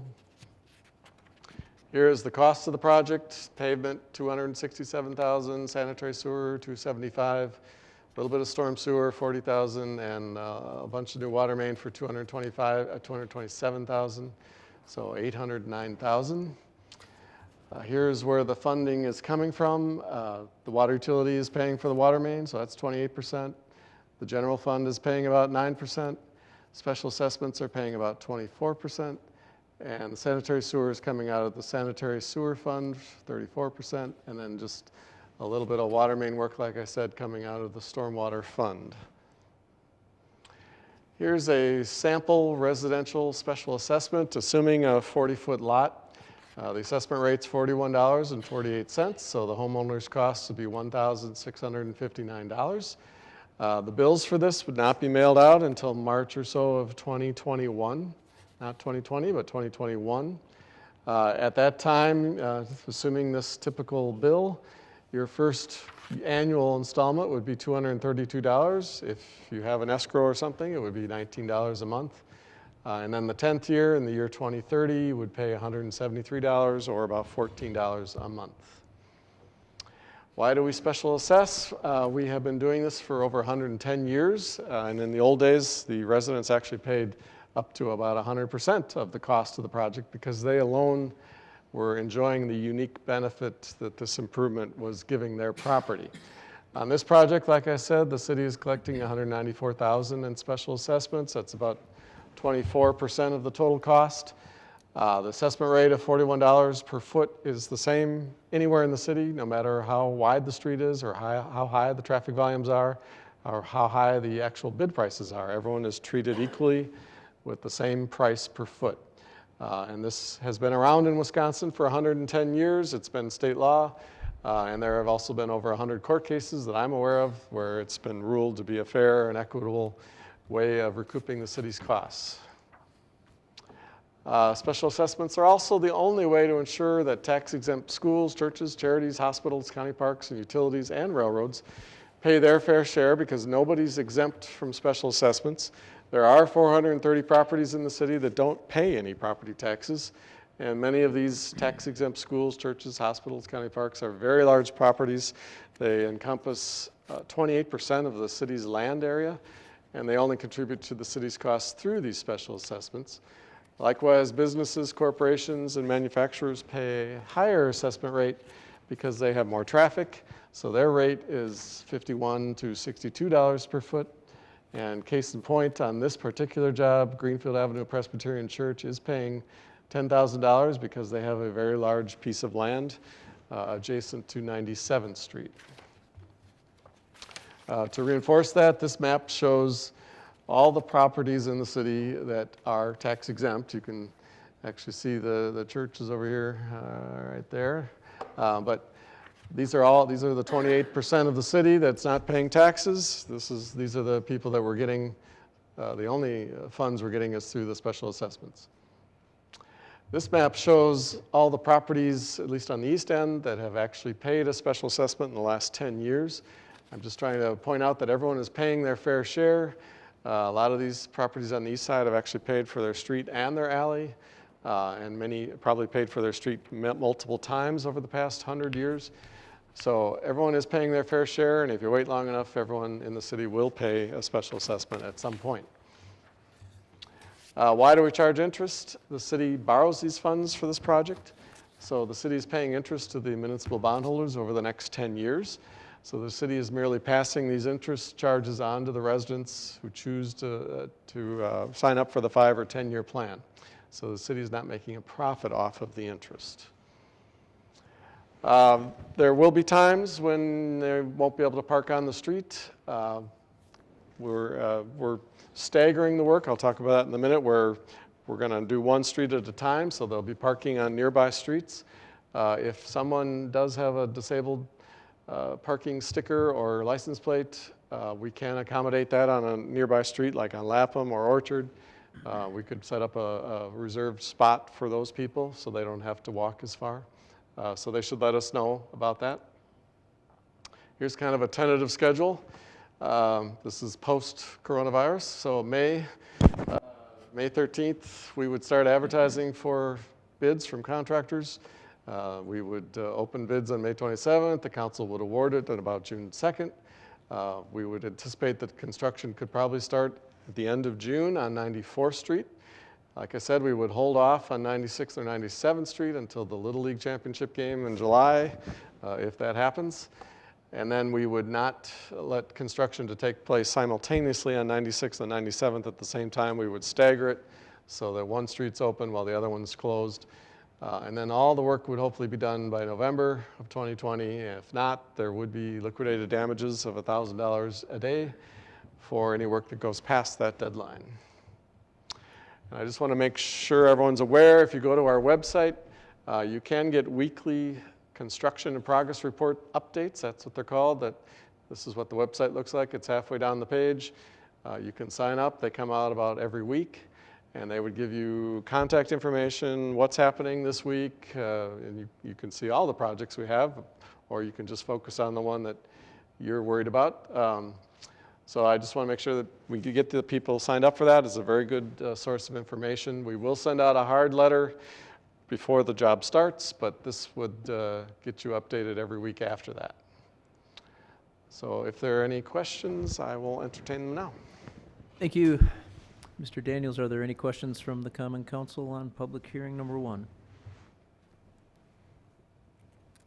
Seeing none. Anybody in the audience have questions on public hearing number 1? We have no audience. So we will close public hearing number 1, and I will ask the clerk to read public number 2. Resolution for the vacation and discontinuance of a portion of South 59th Street, city right-of-way between West National Avenue and West Greenfield Avenue. Mr. Scher. Thank you.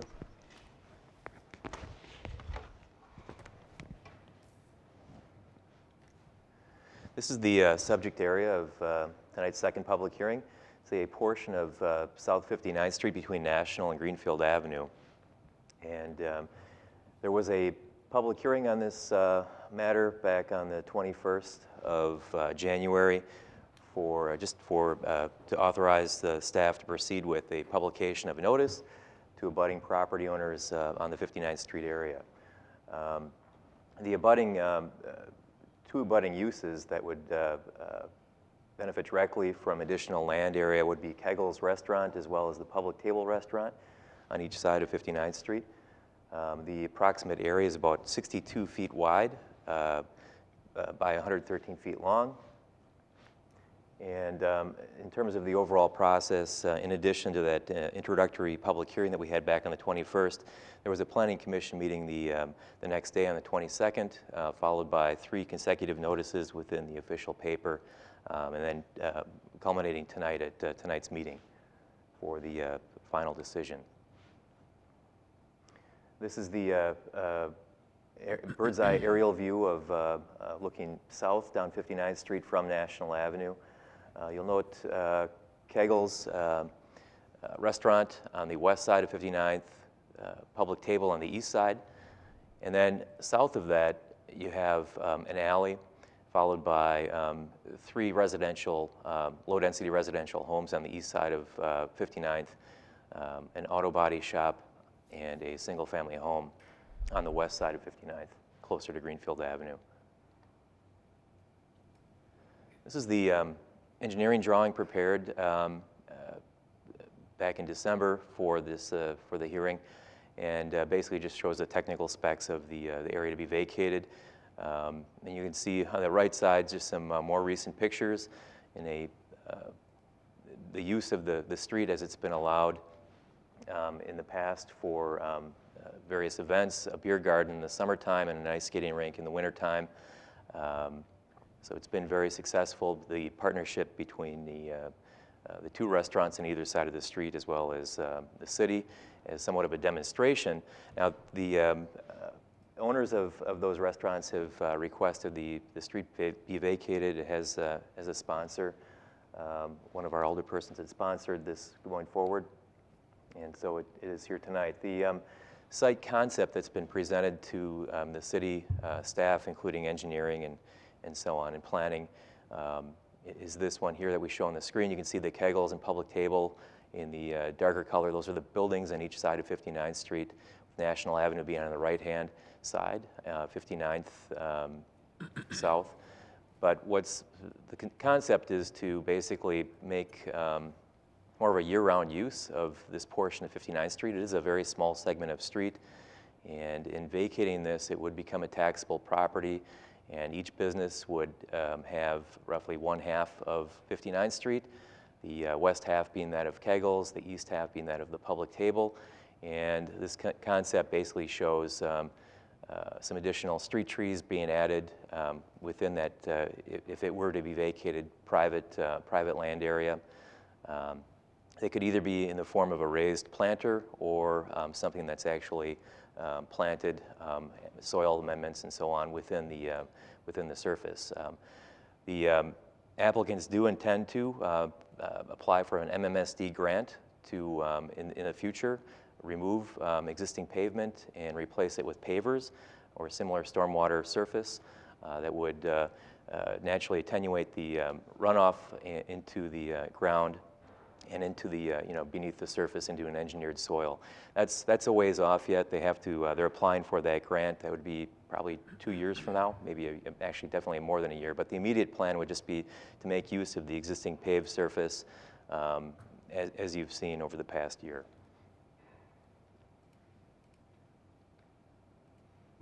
So this did go before the Plan Commission on January 22nd, and Plan Commission did recommend approval. There was one, since that time, there was one party objecting to the closure, and then at the last public hearing that we had, there were a number of people that had spoken in favor of it. So I'm here to answer any questions of the council at this point. Thank you. Any questions from the council on public hearing number 2? Mayor Devine? Alderman May. Quickly, and I apologize, Steve, if you touched on this. I was trying to pay attention closely here on this. I'm fine with this, but there are utilities underneath that street. Will we have access agreements struck that if water main breaks underneath there, or that we're not, we'd probably have to restore it and such, but we have access to get in and do those things? No trees are going to be planted over those areas. Okay, thank you. Thank you. Any other questions from the council? Mr. Mayor? Alderman Rote. I'm sure there's storm and sanitary in that street. Will you still be jetting them, cleaning them, cammering them? I don't even know if cammering is a word. Taking pictures? It is now. Rotisms. Yes. Yes, sir. Okay, thank you. Thank you. Any other questions from the common council? Mayor Devine. Alderman Weigel. So this is currently city property that we're going to give to these two business owners who own, the business owners own the adjacent properties also? I know they do at Kegel's, I'm pretty sure they do at Public Table. Yes, correct. And so that's become taxable to them, so they're going to see a change in their taxable value? Or That's what the correct, taxes yes, that they owe? yeah. Yeah. Okay, thank you. Thank you. Any other questions from the council? Mr. Mayor. Alderman Vitale? Yeah, I believe about the underground utility, I think there was some discussions already, and I believe the city has the right of way really to do whatever it needs to be done, I mean, that's one thing we talk about, it, whether it was in Public Works or, there was some discussions already. So everything is fine. I mean, I talked to the people south of that, the body shop, and everybody's thrilled about it. They're very happy about it, the residents. I mean, on that 3 houses, they have no problem at all. I think they're, something is good, when we had that cold spell, I mean, I see some of the kids, not kids, grown-up young men, in the 20s, all graduate, I mean, just college students, they were about 25. I mean, they had a hell of a good time, and that's by Gagel, really by the ice rink, So to me, I think that's a good for the area, and for us, I think, for the community just as well. Thank you. Any other questions? Are there any questions from the audience that may be hiding out there? No? Okay, we will close public hearing number 2, and we will go to item E, citizen participation. Does anybody here wish to address the council under citizen participation? Peter. Alderman Rote, you want to go back on? No. We will Nice close. view up here. We will close citizen participation. We'll go to item F. Our standing committees are meeting during recess. Those room numbers are listed on top of page 2. Going to item G, the mayor's report. I said it a little bit earlier during the committee of the whole, but the only thing I want to touch on this evening, and I think the only thing I've been talking about for the past 6 days has been this virus, this coronavirus / COVID-19. And I want to just take a minute once again to publicly thank everybody involved in adapting to this rapidly changing situation, from our employees to our division and department heads, specifically the ones that have been more directly involved, and for people that gave up their weekends on conference calls and their evenings on conference calls. And just the community in general, thank you for your patience as we try to get this message out. It has not been easy. There have been a lot of very difficult decisions, and business owners as well. We understand where you're at, and I think I can speak safely for everybody that we want to be as helpful as possible. If you are operating in a different way, whether it's curbside food to go or carryouts, any way that we can help with either additional signage or just publicity from our social media and marketing channels, we're here to help you with that.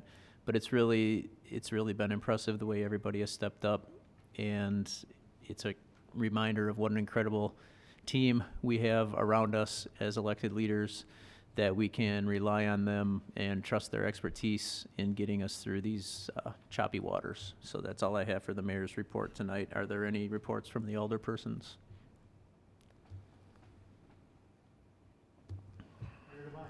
Alderman Lysick. I move for approval of the minutes of the common council meeting of March 3rd, 2020. Second.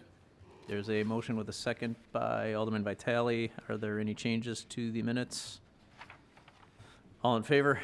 Aye. Opposed? Minutes are approved. I'll ask for a motion to place item 4 on file and refer item 5 to the city attorney. So moved. Second. There's a motion and a second. Any discussion? All in favor? Aye. All opposed? Motion carries. Item K, standing committee reports. Mayor Devine, I will report those out after the recess meetings. Thank you.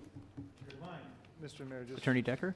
Sorry. if you don't mind, there was a request from an alderperson for a referral to committee for item 15 that was on the License and Health agenda. Okay. So if in the interest, I think Alderman Rowe could just simply say so moved to refer that matter to committee, and with a second and a affirmative vote, it would occur. Okay. So moved. Second.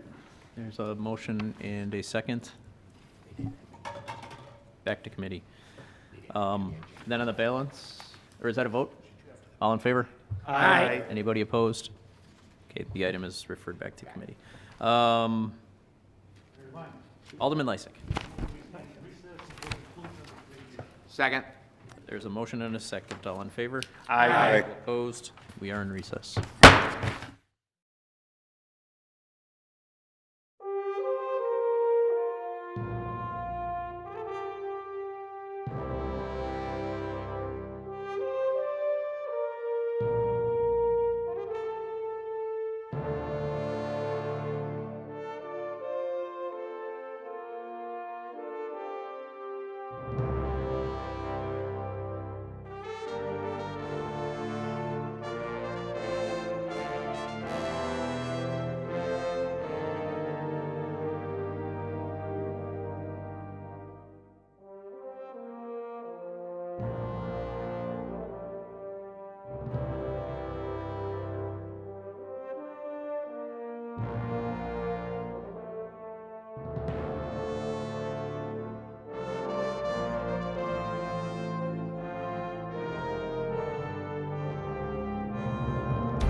Call the meeting to order. The first thing we're going to take is item 15, and there's been a motion to reconsider.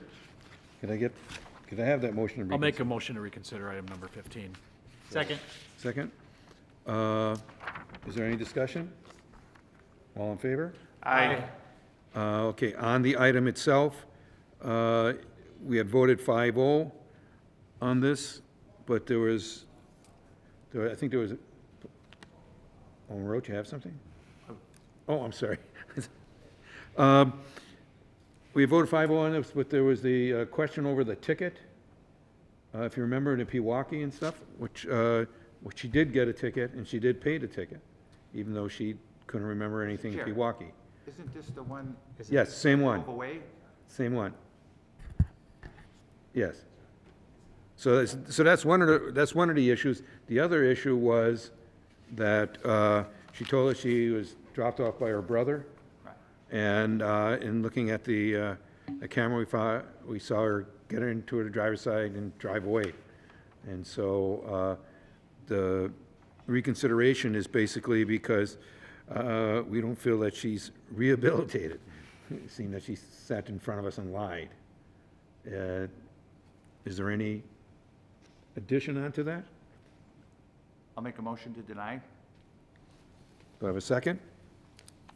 Second. And Mr. Chair, Alderman Haas. so I see a number of things here. First off, yes, this individual did lie to us, but our committee doesn't take sworn testimony. That is an issue if certainly no one should lie to us, but we don't take sworn testimony to begin with. Secondly, this individual, although she obviously should not have driven to our meeting, she is an individual who did not have a list of multiple operating while suspended, violations in her record. And my concern is that I don't think our committee standard should be for just one time driving while suspended that we happen to see, that would be a reason for denial. I would rather we reflect and stay on our prior standard, which was to say, well, if there are multiple operating while suspended, then that shows a person who's intentionally obeying the law all the time. So I seconded the motion to reconsider, but I'm going to still vote in favor of approval of the license. Mr. Chair, Alderman Rowe. I wonder if you were mixing up this one with the other one that had a whole slew of tickets, and she drove, it was from Noon Bugs, I believe, or somewhere? Yeah. No, the June has been closed for years. No, She drove from somewhere. thank you, Alderman Roach. I think I do have the individual Okay. correct. Right, This is the adult establishment. Right. License versus a bartender license, or adult-oriented business license. Mr. Chair? Alderman Weigel. Alderman Haas raises an interesting point. We don't take sworn testimony, and to that end, why do we even bring people in and ask them questions? If we don't expect them to tell us the truth, why are we asking them questions? I mean, I'm not suggesting that we swear everybody in. I've been at public hearings in other communities where when people want to speak on a topic, they have to raise their hand and they're sworn in. But again, why would we ask people questions if we don't expect the truth from them? And if that's the case, I think our job just got easier. Let's stop bringing people in and ask them questions. I think it's wrong that a citizen comes in here and this wasn't a mistake. This person knew that they were lying this wasn't I couldn't remember. This wasn't, I forgot. This was a direct lie to us. So that's my feeling on it. Well, I agree with you, because it wasn't only the driving thing, it was also where, well, she didn't remember anything about the ticket, nothing about Pewaukee, it was Waukesha, and nothing, and so she was just sitting there flat out lying in front of us, and the whole idea, is she rehabilitated? I don't think she is when she sits there and lies to us about these issues. I just don't feel she's rehabilitated enough to get a license.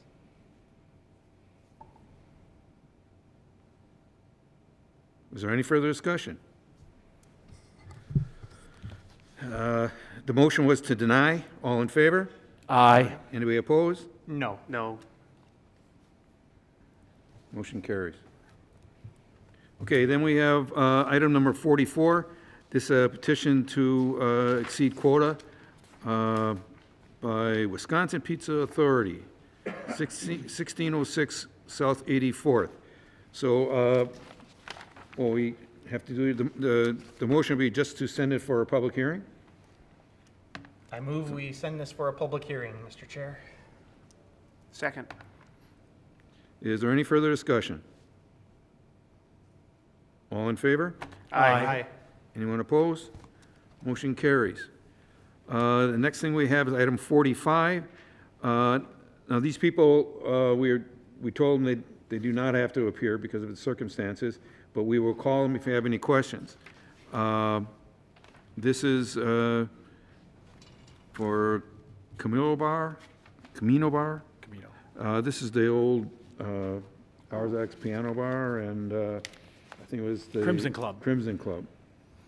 I don't know anything about these people, and just what you read on the application and everything. Has anybody got any questions for them that they'd like to ask them before we go either way on this? Mr. Chair, All in me. I have a question for Attorney Decker. Have we looked at all of their record? This is supposedly going to be their second location. They have a location at 434 South 2nd in Milwaukee. Have they had any problems there that we're aware? None that I was made aware of. Frankly, though, it's usually Attorney Serwin who does that research and tells me if there are any issues with the applicants. I did not receive any information from him on this one particularly. And normally he would do that, right? Yeah. Yeah, okay. Thank you. Okay, do we have any further discussion on this? Do I have a motion on this? I move approval. Second. The approval is subject to necessary requirements? Correct. We have a motion and a second. Is there any further discussion? All in favor? Aye. Anyone opposed? Motion carries. Item number 46, Alderman Roth has asked that we would hold this until, refers to the engineering department on the status of their parking and everything. So we will be holding number 46. Mr. Chair? Alderman Weigel. On this item number 46, if I recall, on their application, I believe they specifically stated that their amusement games were for gambling. Did I read that correctly? Maybe I'm looking at the wrong one. Where do I find them?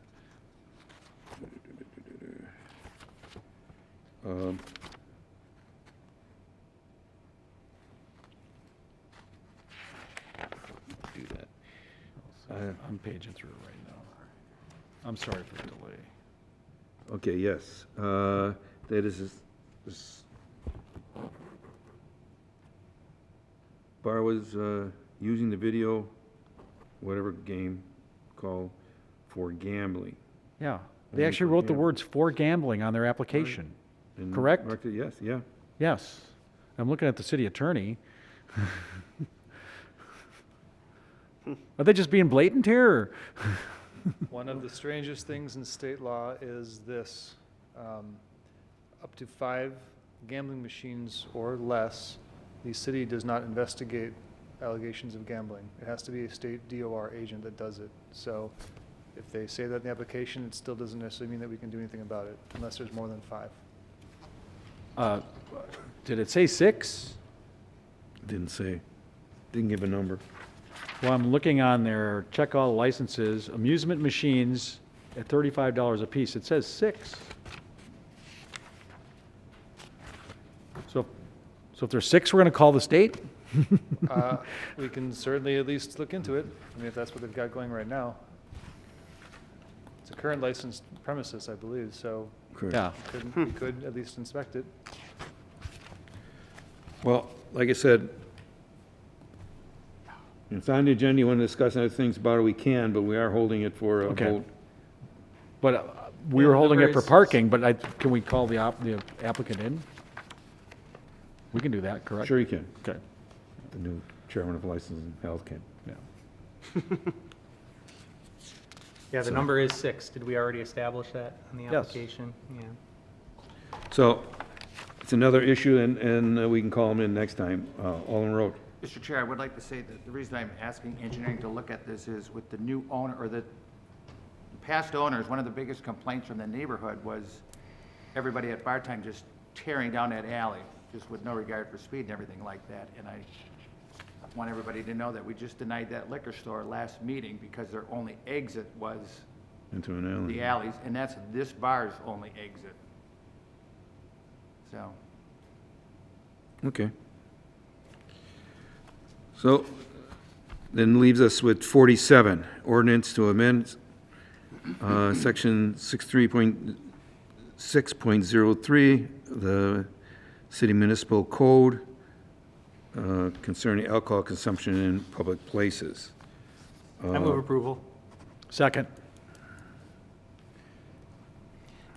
And this is regarding the farmer's market that we're talking about, of course, right? Well, Primarily from our discussions in prior yes, meetings? yes. Okay. Yeah. Yes, he stood up. Yeah, so this is an amendment to the code that allows alcohol and consumption in public places, basically by determining if they're a community event or not, and then also setting the date, time, and boundaries. And on top of that, it adds one additional provision that we talked about in a prior meeting that basically just does not allow someone to carry in alcohol that's not purchased from that location. Do we have any further discussion? All in favor? Aye. Anyone opposed? Motion carries. We have item number 48. This was for a special event permit, and I believe this was canceled now. Yes, Mr. Chair, the applicant withdrew the application. So the motion to place on a file? Move to place on file. second. Any further discussion? All in favor? Aye. And then we have item number 49. Okay, I think we have a Move approval, subject to necessary requirements. Second? well, we have, okay, there's a motion and a second. We do know that the Croatian has canceled their event. Well, that's the only one. Is there any further discussion on this? Did I get that right? You give me that look, Steve. Oh, I was just gonna say that we did not hear back from Holy Assumption, so I've conferred with Attorney Decker, and if you approve it, it doesn't matter if they hold the event or not, they're not gonna be able to, so. Okay. Any further discussion? All in favor? Aye. Anyone opposed? Motion carries. That is all. Move we adjourn? Second? All in favor? Aye. Anyone opposed? All right, and then the Administration and Finance Committee will come to order. And the first item on our agenda is item number 17, an ordinance to amend the City of West Dallas salary schedule regarding the IT department. Move approval. Second? We have a motion from Alderman Weigel and a second from Alderman May. Any discussion? All in favor? Aye. Aye. Opposed? The ayes have it. And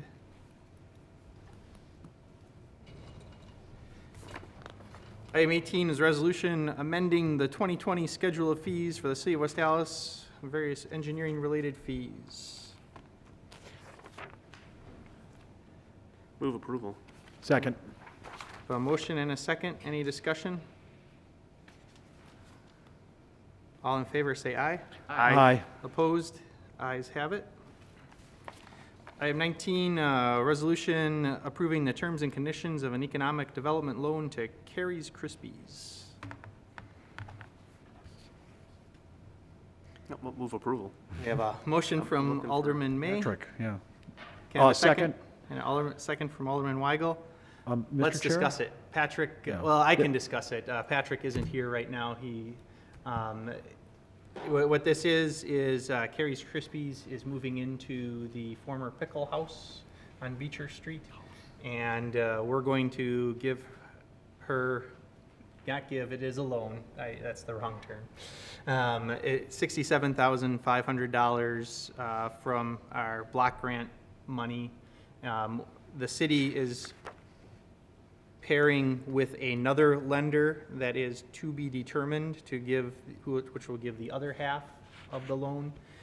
This will be a loan that they have to pay back, and the interest rate is even higher than interest rates that we can get right now from a conventional lender, and I'm looking for what that number is. Something like 6%, because I'm just not finding it right now, but something like that. Mr. Chair? Yes. I had a very brief discussion with Mr. Schloss on this, and I think, boy, I guess I'd like to see if we can hold this. I'd like to get some input from him, because I believe, I mean, with the current economic condition, like the cliff we just fell off of, I think we were looking for perhaps some flexibility on this loan and grant staff some flexibility on this. I'm not sure. I just wanted to make sure I understood that correctly. Can we maybe hold this until we get Mr. Schloss up here? Yeah. Well, sure, yes. One response I can have with that though is, yeah, we had this discussion last week with our loan task force, and our loan task force approved it. And at that point, staff wasn't looking for any type of flexibility. There weren't any issues. They weren't? Well, They were not. He mentioned something to me an hour ago. Peggy's mentioned her head, shaking her head, yes. Yes. Because a week ago, we lived in a different world, too, you know that. Yeah, and that's exactly it. Patrick's probably on his way up here right now, but he is looking to give some flexibility, perhaps accruing the interest and then not having them pay anything for 6 months, and then if they follow through on the rest of the loan, then perhaps forgive the interest. Some kind of creative financing because of the emergency that's going on right now, but. Okay. Well, my understanding from I had that same discussion with Patrick, but he was talking about a different loan, not this one. Okay. Here's the guy.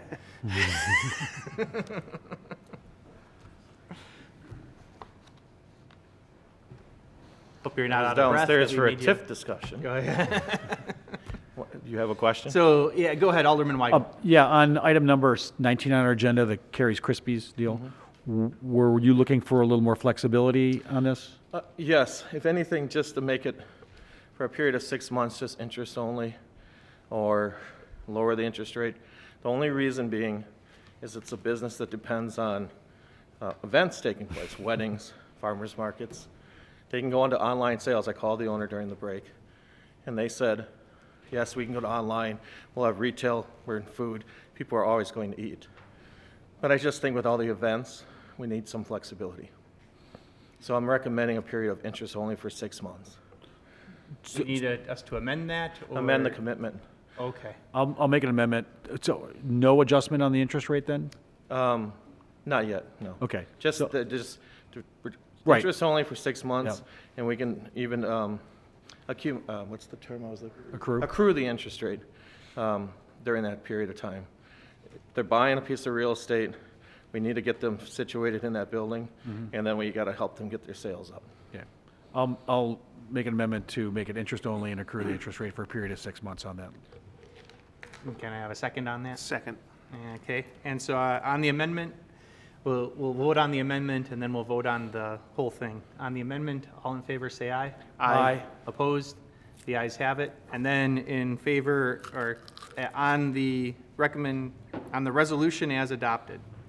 All in Move favor, approval. say aye. Oh, we had it. Oh, Okay. we already have a motion Yep, on yep, that, I'm thank sorry. you. Yep. So I heard it, enough ayes Aye. to satisfy me. Thank you. Any opposed? Okay, thank you. That is approved as amended. And thank you, Patrick. Item 20, resolution relative to accepting the proposal of Vanguard Computers to buy a whole bunch of computers. Move approval. Motion from Alderman Weigel, I'll second. second from Alderman May. Any discussion? Mr. Chair, Alderman May. any reason we shouldn't be doing laptops in our current state? Harder to steal. Mr. Chair? Yes, please, go Tony ahead. Warkachewski from the IT department. This agenda item, these computers are actually for the library, and they're going to be paid for out of the endowment from the library as part of a tech upgrade. We did help the library pick the devices. We'll help them install them. They meet our specs. And yeah, laptops are something that they currently service, and the ones that are there are old, so the whole all the public computers at the library need to be replaced. Okay, thank you. Any further discussion? All in favor, say aye. Aye. Opposed? Ayes have it. Item 21, resolution to approve equipment use agreement allowing West Allis to lend 10 Badger Book devices to the city of Greenfield. Move approval. Second. A motion and a second. Any discussion? All in favor, say aye. Aye. Opposed? The ayes have it. Item 22, resolution relative to authorizing the funding of a position of approval for a police department to create a part-time school liaison, school Move resource approval, Mr. Chair. Second. We have a motion and a second, and somebody wanted to be recognized. Who was that? No, did I mishear that? Okay. Well, Mr. Chair? Yes, Alderman Weigel. I mean, we did get did everybody see the letter from the police union? Yeah. And I guess, is the chief here? Did you see that? Can you help us out with that? On the pros and cons of part-time SROs? Yes. I saw the letter because it was forwarded to me by someone other than the union. I will tell you this in a nutshell about Lane Intermediate School. The current agreement that we have with the school district is that we get about $22,000 a year to spend on overtime to put police officers in the school. Overtime in our department is based on seniority when it's pre-planned like that. So the reality is we get 10 to 15 different police officers, and don't PolitiFact me on that.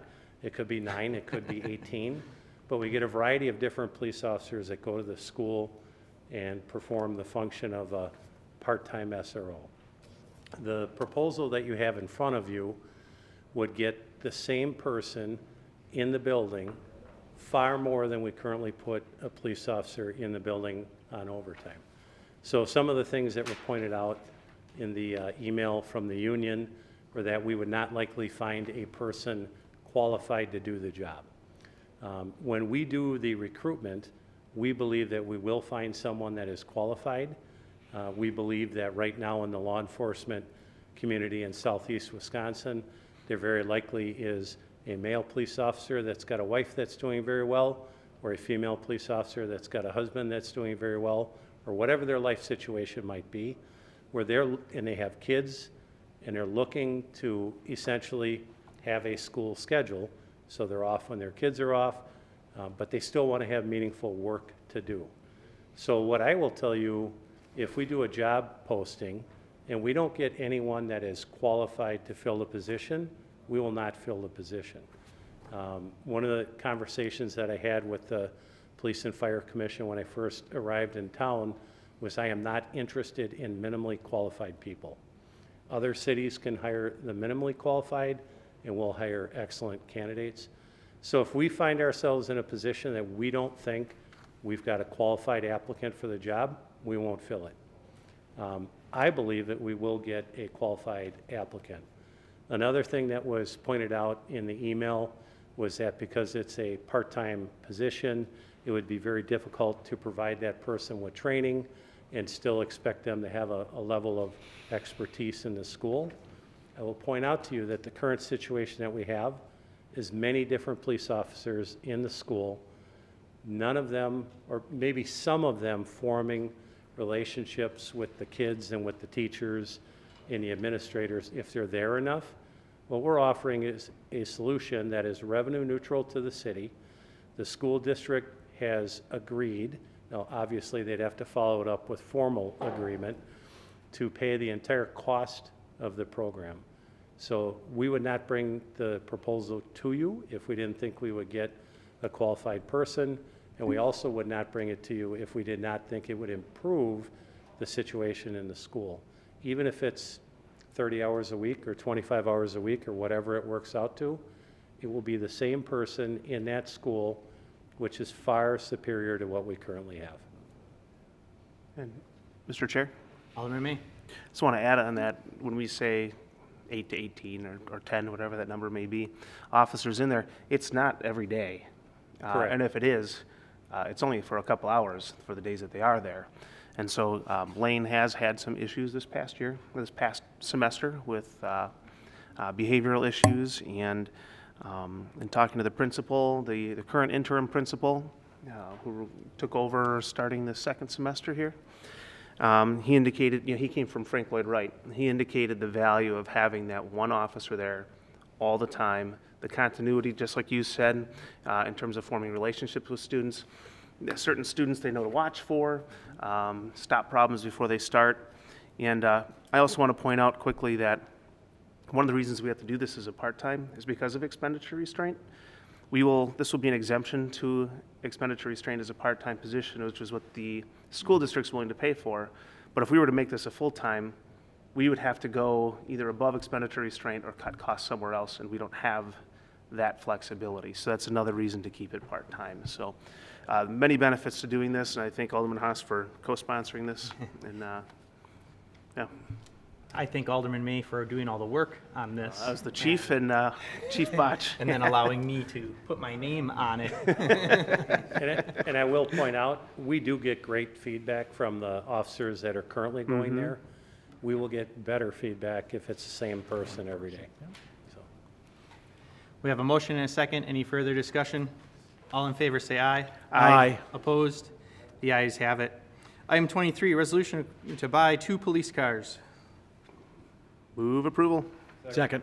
A motion from Alderman May and a second from Alderman Chaplesky. And any discussion? All in favor say aye. Aye. Opposed? The ayes have it. Item 24, communication from the mayor regarding the coronavirus. Can I have a motion to place that on file, unless the mayor would like to speak some more? Move to place on That's the file. negative. I have a motion and a second. Any discussion? All in favor say aye. Aye. Opposed? The ayes have it. And item 25, resolution to approve actions relating to personnel policies and services. Move approval. We have a motion from Alderman Weigel. Is there a second? I'll second it. And any discussion on, first off on discussion, yeah, I'm certainly in favor of this, and I'm talking to the staff in general, and I want to say if you need more from us, just bring it to us and tell us what you need, is my thought on that. Any further discussion? All in favor say aye. Aye. Opposed? The ayes have it. Item 26, the Finance Director Comptroller Report. Can I have a motion to place that on file? So moved. Second. A motion and a second. Any discussion? All in favor say aye. Aye. Opposed? The ayes have it. Item 27 is our City Attorney Claim Report. So can I have a motion for 27, 28, and 29 to deny? So moved. Second. Any discussion? All in favor say aye. Aye. Opposed? The ayes have it. And for items 30 through 32, we want to hold these, is that correct, Cale? Mr. Chair, yes, if you don't mind holding these items, I would want to discuss them tonight only because the property owners are looking to try to resolve those cases. So I'm not sure if there's any interest in the council. If there's an opportunity to settle them prior to the new term starting, I will let you know. But I'm going to have to talk to these taxpayers because their payment is due on March 31st, which is the reason it was kind of hustled to bring it before the council tonight. Unfortunately, we weren't able to really get into the details of it, but I do hope to still maybe I can communicate by email with the council as to our efforts to try to resolve those cases. As a general question, though, one of them might result in a lot of litigation expenses, and so I don't know if anyone wants to just contact me after the meeting and let me know what the feeling is on incurring expenses to defend an assessment case, just the general idea of it. I'm happy to talk to anyone by phone about that later. Thank you, Cale. Okay. Thanks. Any further discussion on, well, we don't have discussion, we're holding those items. Yeah. All right. Anything else to properly become before the committee? Move we adjourn. Second. All in favor say aye. Aye. All right, we're adjourned.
We will call the Common Council back to order. I'll ask the clerk to call the roll. Alderperson Lysick. Here. May. Here. Frankie's still not here. Rote. Here. Stefanski. Here. Vitale. Here. Weigel. Here. Barzak. Here. Shaplesky. And Haas. Here. It's 9 present. We have a quorum. We'll start with the Administration and Finance Committee. Alderman Haas. Mayor Devine.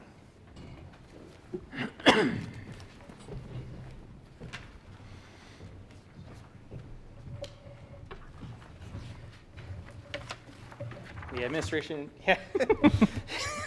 6 feet, yes. 6 feet, please. The Administration and Finance Committee met and acted on the following items. Items 17 and 18 were approved. Item 19 was approved as amended, and the amendment was to forgive make it an interest-only payment for the first 6 months.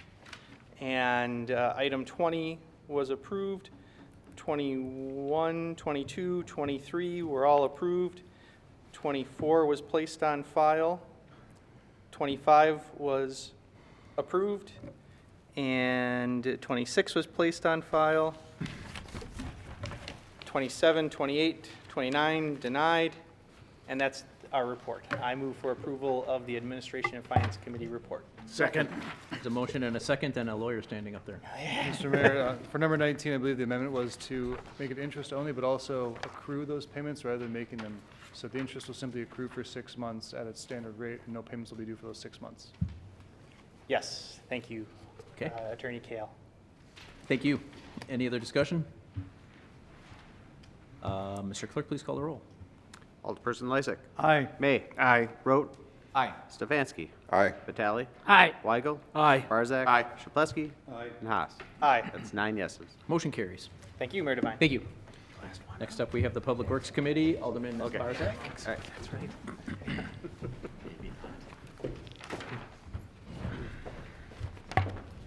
I would like to bring your attention, items number 33 through 40 on tonight's agenda. They were signed and approved by all 4 members of the committee.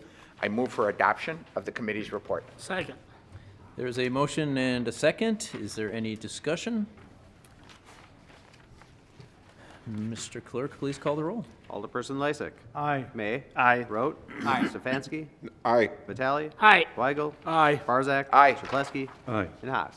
Aye. 9 yeses. Thank you. That Motion is- carries. Thank you. Next up, Safety and Development Committee, Alderman Lysick. Mayor Devine. I refer you to item 41 on your agenda, and also an additional item, which is approval of the minutes of a number of various meetings of Safety and Development Committee, not on a council agenda, but was on the Safety and Development Committee agenda. Both items for approval, minutes be placed on file. I move for adoption of the committee report on those 2 items. Second. Okay, there's a motion with a second by Alderman Barzak. Is there any discussion? Seeing none. Mr. Clerk, please call the roll. Alderperson Lysick. Aye. May. Aye. Rote. Aye. Stefanski. Aye. Vitale. Aye. Weigel. Aye. Barzak. Aye. Shaplesky. Aye. And Haas. Aye. That's 9 yeses. Motion carries.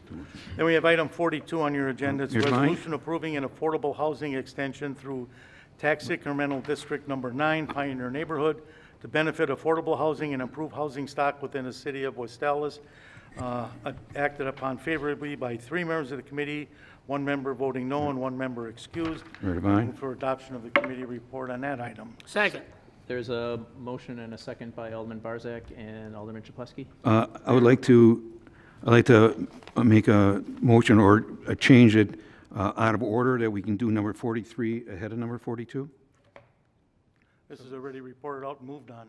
So, Mr. Yes, Mayor- but I asked for the mayor's attention before he made the motion. So, Mr. Mayor, the motion, I believe, given that it was read out, moved on, and seconded, the motion would be a motion to table this item. So an affirmative majority of a motion to table would set this item aside, moving on to item 43.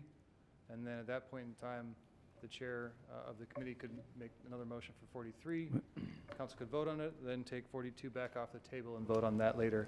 That'd be the procedurally how to accomplish what Alderman Chaplesky is trying to do. No, we're dealing with number 42 right now, am I correct? Correct. Item 42. Move to Right. table item number 42, please. Is that debatable? I I believe it is.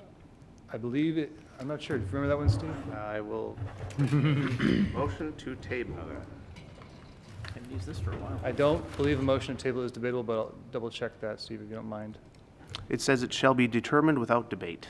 Okay. I didn't think. For 8 years, I've been waiting to use this. It's my last meeting. I'll keep that here for the next person. That's great. Did anyone second it? I'll second it. Alderman Weigel seconded. I thought he moved it. I made the Oh, you motion. moved it. Yeah. Then I second it. Okay, seconded by Alderman Haas. Now it's just a voice vote? Yep. All in favor? Aye. Any opposed? Aye. Aye. I would say the Table. tables have it. Yeah. Item 42 on the agenda, this is a resolution 43, approving, right? yeah, 43, pardon me. That's okay. 43 on the agenda is a resolution to approve the dissolution of tax incremental district number 9, Pioneer neighborhood of the city of West Allis, and authorize to distribute excess increment to overlying districts. This is a motion to place this on file, signed by 3 members of the committee, 1 member voting no, and 1 member excused. I move for adoption of the committee report on this item. Second. So motion with a second by Alderman Vitale. Mayor Devine. Alderman Lysick. I'd like to call on our city finance director to explain the difference between the dissolution of the TIF and the extension of the TIF and why staff is bringing this to our attention. I think all the aldermen should hear this. Okay, so when a TIF covers all of its expenditures, there has to be a decision made by the council. One of the decisions that's made is it can be closed, dissolved. And at that point that it's dissolved, the tax increment would be no more, and the general taxpayers would, the general taxing authorities would get their funds back. So that would be the option to dissolve. And then there's a ramification on the city. So right now, the city is getting $300,000 in tax increment. For our purposes, we'll call that taxes. But the city retains it all to use for the TIF expenditures. Those are now taken care of. So because tax increment goes by equalized value and regular taxes go by assessed value, the value based on this year's circumstances would be $290,000 in taxes next year. That would be going to the general tax base. Of that $290,000, $123,000 would be coming back to the city as our share. The other $167,000 would go to the other taxing entities. As part of our levy limit calculation, we would be allowed to increase our levy based on a portion of that. State law basically builds in a permanent tax savings to the taxpayers when a TIF is closed and only allows the city to increase their tax levy by 50% of the equalized value of the TIF divided by the TID out equalized value, which is what the calculation is. So the city could get $54,000 in levy limit extension, as well as $123,000 in taxes. If it's extended 1 year, the entire increment would stay the same. It would still be based on an equalized value, so the local control would be the $300,051 that would be going for housing improvements throughout the community, 75% of which have to go for affordable housing, 25% of which have absolutely no strings on it. There is no time limit on when that has to be spent by the community. It just has requirements upon spending. Thank you. Mr. Chairman? Alderman Barzak. Peggy, okay, let's go through the number, $123,000. That particular portion, explain it, since we only end up with 54, where's the 123 go? So we get 123 as a taxing entity, about 42.5%. That's our share of the taxes. The city general of West taxes. Allis? City of West Allis taxes, we would get 123,000.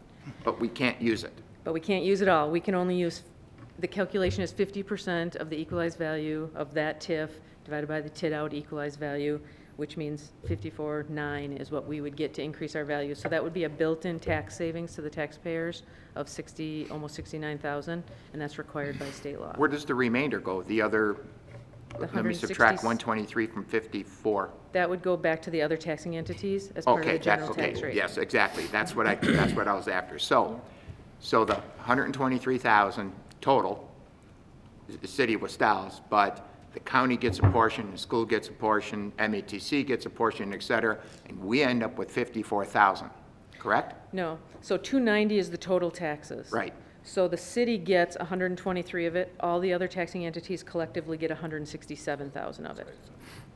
Of that Okay, 100 let's go through it again. So we get 123,000, but we can only use 54. I don't have a calculator in front of me. Yep, we can only use 54 to increase our levy. Where's we get that other the whole part go? taxes, the 69,000, the difference between the Okay, 120. 69, I got to write that down. The 123 down to the 54. Yep. That is tax relief to the tax citizens for closing a TIF, built in by state law. 69 is. Correct. So we're still trying to figure out, where does that go off the bottom line? Where does, So it does. So as taxpayers, we'll all just pay a small bit less next year. 2 pennies. 2 pennies, Okay. because we're about $35,000 per penny. right? So if we take the 300,000, we can, as the city of West Allis, have that whole thing. Correct. And we can take it for programs, because we do, I think we're pretty aggressive in getting out to inspections and things like that, you know, garages, roofs, et cetera. And we can take that 300,000 and put it back into our community to improve. Correct. But only 75% of that has to go to low income, the other 25% can go anywhere. And my understanding is the 300,000 can go anywhere in the city of West Allis, not a certain area, like. Absolutely correct. Not inside of the TIF, inside of the community. Boy, thank you. Thank you. Could you also explain the programs that you helped institute up in Oshkosh? So between Oshkosh and Menasha, there's a lot of programs out there. There are things from curb appeal, lead paint removal, porch improvements, sidewalk, landscaping, streetscaping improvements, right down to housing rehab. Really, the sky's the limit as far as those programs, and there's a lot of really successful programs out there right now as far as things we could do with those funds. Was there some also for home buying? There are some for home buying. Perhaps if the council wanted to put some kind of incentive on protective service employees, general employees, et cetera, empty houses in our community to be owner occupied certainly could be that kind of a program. Can you use it for lead pipe removal, water pipes to homes? Yes, technically, because it doesn't spell it out. It's just really hard sometimes to prove that that improves the value, but I've yet to know anybody who's been challenged on that, and there's been some pretty much leeway has been taken with that, the use of those funds. Great, thank you. Mr. Chair? Am I chairing or are you? Alderman Roth? I'm up here now. Yeah. That's right. Would it be fair to say that in the other TIF districts where we use this program, a lot of people did not take advantage of it? It just really depends on what programs the city has available. So Well, we were to going my a half mile understanding- outside of the TIF. I mean, there are funds that, on our TIF rehab loan funds, I think that's the ones that Alderman Road is referring to. We do have 3 TIFs, TIF 7, TIF 11, and TIF 14 that have those rehab funds. I do believe a very small percentage of it has been for residential rehab. But again, those are the programs that the city puts together. So if we're dictated to put programs together, we need to put programs together to spend that money.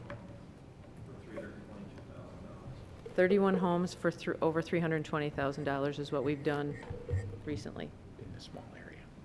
This is citywide. Thank you. Mayor Devine? Oh, Alderman Chableski.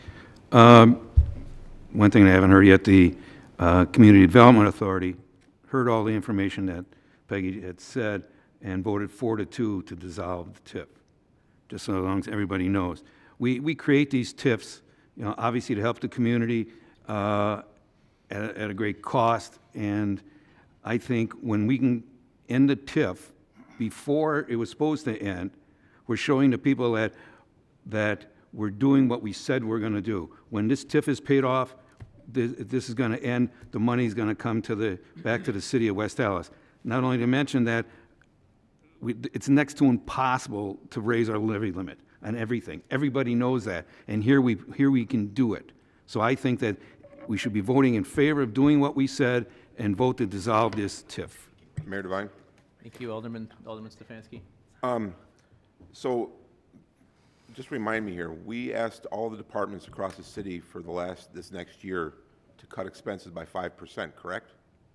That's in the works, yes. Okay.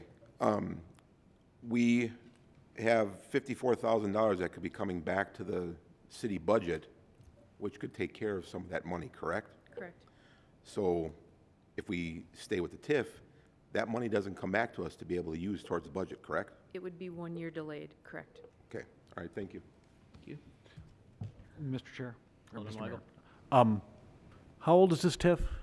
The TIF is statutorily, it started in 2006. It's statutorily going to close in 2033 with a spending period ending in 2028. Okay, so we're asking for just a 1-year extension on this? By law, 1 year max. It's Okay, just 1 year. so this could only be for 1 year? Correct. Okay, so no matter how this vote goes, it's either going to close now or in a year? Correct. So this isn't going to fund programs that are going to go on and on and on. Whatever whatever funding is, it's going to be for 1 year. One-time infusion of approximately 300,000. Yes. And when TIFs are created, the other taxing entities all weigh in on it, and we make some sort of assurance that the TIF is going to, I believe this was for the senior living center over there. That was essentially the beneficiary of this, that was what it was. And Pioneer Neighborhood, this is called. yeah, Pioneer Neighborhood, in my district. Bus company, But, wasn't and we made a deal with the other taxing entities, school district, the county, and, you know, but those are all people who live in the city of West Allis too. I mean, it's, obviously, they're all residents here. I guess I'm kind of torn here. I would generally go with the committee that really weighed in on this, the CDA, because to me, they're more closely focused on it. I did watch that meeting. I appreciate your coming out here today and explaining this. I didn't see that kind of explanation at the CDA meeting, but I gotta say I'm torn, you know, because we told the school district and the county, you know what, when we're done with this, it's gonna go back on the tax rolls. But I understand the value. I guess I like the idea of 1 year. And see, that's kind of it. The other taxing entities would likely be voting just like all of you are right now, mixed vote, because the theory or the practical side of it is this housing improvement money will improve the tax base for all of the taxing entities. It doesn't just do something for the city, it does something for all of the entities. But you're right, there would be mixed votes just like there are tonight. Mayor Devine. Alderman Lysick? Alderman Weigel, I have mixed emotions too about this. I've always wanted to close the TIFs as fast as we can. However, the state law changed, and we have an opportunity now to take some of this money, $300,000, and put it to good use in this city. I don't know if you watched or were at the First District Aldermanic Forum that was held a week or two ago by the Liberty Heights and the East Allis Neighborhood Associations. One of their questions to all of the candidates was, what are you going to do to promote home buying in the First District? And this is certainly something that could be looked at to start a fund to start encouraging people to buy homes there rather than just rent. Right now, we have too many of those properties as they come for sale are purchased by absentee landlords, rehabbed a little bit and then rented out, and then they leave them go. And that's part of the problem we have on that end of town. We need to get more home ownership, and this is a way to encourage it. I would probably, we also have, it isn't only the $300,000, and that was one of the drawbacks that the CDA, several members of the CDA mentioned that they supported this type of program. They didn't feel $300,000 was enough money.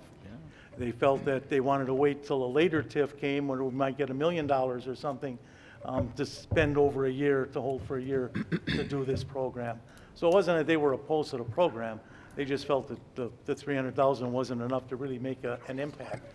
I think that Mr. Slash's indication tonight that we did 31 properties for $300,000, I think that's pretty good impact with just the TIF that we have for the half-mile radius around those TIFs. This one takes in the entire city. So I think, while I'd like to close the TIF too, I'm willing to let it go for 1 more year, get the money next year, and keep the whole $300,000 and use it to impact the city. Mr. Mayor, Alderman Vitale? you know, of course, I'm not an accountant, you know, but if you start really analyze mathematically, the fact stands that, to me, it doesn't make any sense to shut it down now, you know, it's going to benefit other government entity. I mean, how much really, again, the reductions of percentage will be impact us, you know, the taxpayers in general, you know, really what would be the total impact? But again, if we keep for another year, I think it's going to be beneficial, not just for the East End, but maybe for other portion of the city here, for some rehab, but something that needs to be done. And to me, it's a wise move, I think, to let it rest for a year. You know, nobody at this point is going to lose any money. But if you go on the other side, if you start start figuring the consequences, I look at it as wiser to retain a $300,000, they just get it over $50,000. I mean, it's not going to really offset the, the total tax percentage, for next year, really. So I'm in favor really to extend it. Mayor Devine. Alderman Chapletsky. There is, like they said, 2 or 3 TIFs coming due in the next few years. And like I said previously, we told the taxpayers we want to do this, we want to make a TIF out of this, hold your money, and fix up this area, make it make it better to the taxpayers. And I think the big thing here is that we can show them that we're doing what we said we can do. I mean, you have the Summit Place TIF, which still hasn't ended. And that should be all done. I think this is, if everybody here would go back to our budget process and see how painful it was because we didn't have any money. Alderman May finding 1,000 here, 1,000 there to come up with $30,000 that we can go, and here we got 50,000 we can raise our levy limit. I mean, I just can't see how anybody could not want to dissolve this and show the taxpayers. I'm not running, you guys are. Show the taxpayers that we do what we say we're going to do. Mr. Chair? Mayor Devine? Sorry, Mayor Devine. Alderman Stefanski. Peggy, the budget that the senior center has right now, how much will that 5% cover of this? How much of this 54,000 will that 5% cover? The senior center's 250. It's $250,000. So Senior center's 250. So 20%.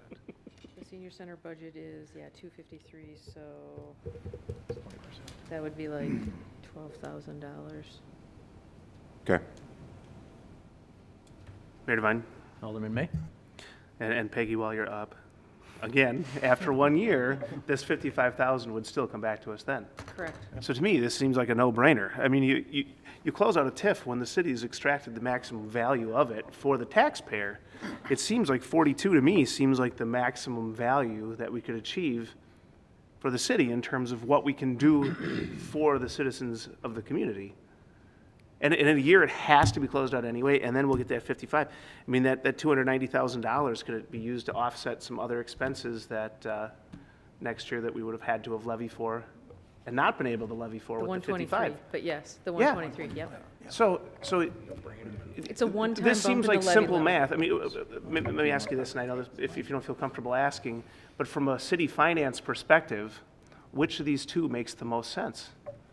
I think there's a lot of Purely numbers. I think there's sheerly numbers, local control, $300 more compared to 54. Sheer numbers, it's keep the money. Okay. Mayor Devine, Alderman Rote. last one. For you. Of this 300,000, and let's just say the citizens only apply or use 100,000 in this program. Where does the remaining 200,000 go? So if the city keeps this TIF open for 1 more year in order to use the housing improvement, it is required to use that for housing improvement, period. There's no go back, there's no change. At some point in time, it has to be used. There's not a time frame. So it could go on forever? Correct. Until the 300 grand is? Correct. We would set it aside in a separate fund so that we could make sure we followed the state law on that. No, we'll have them. It's even getting better. Mayor Devine. Alderman Weigel.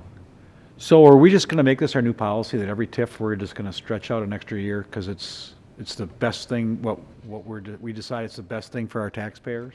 Are we telling our partners in the TIF, the school district, the county board, West Allis, you said you want to do this thing here, you want to build this really cool thing, and even when it's paid off after 19 years or whatever, we're gonna grab that last bit of increment for the last year, and we can only do it for 1 year, but right? But we can do it for every TIF going forward?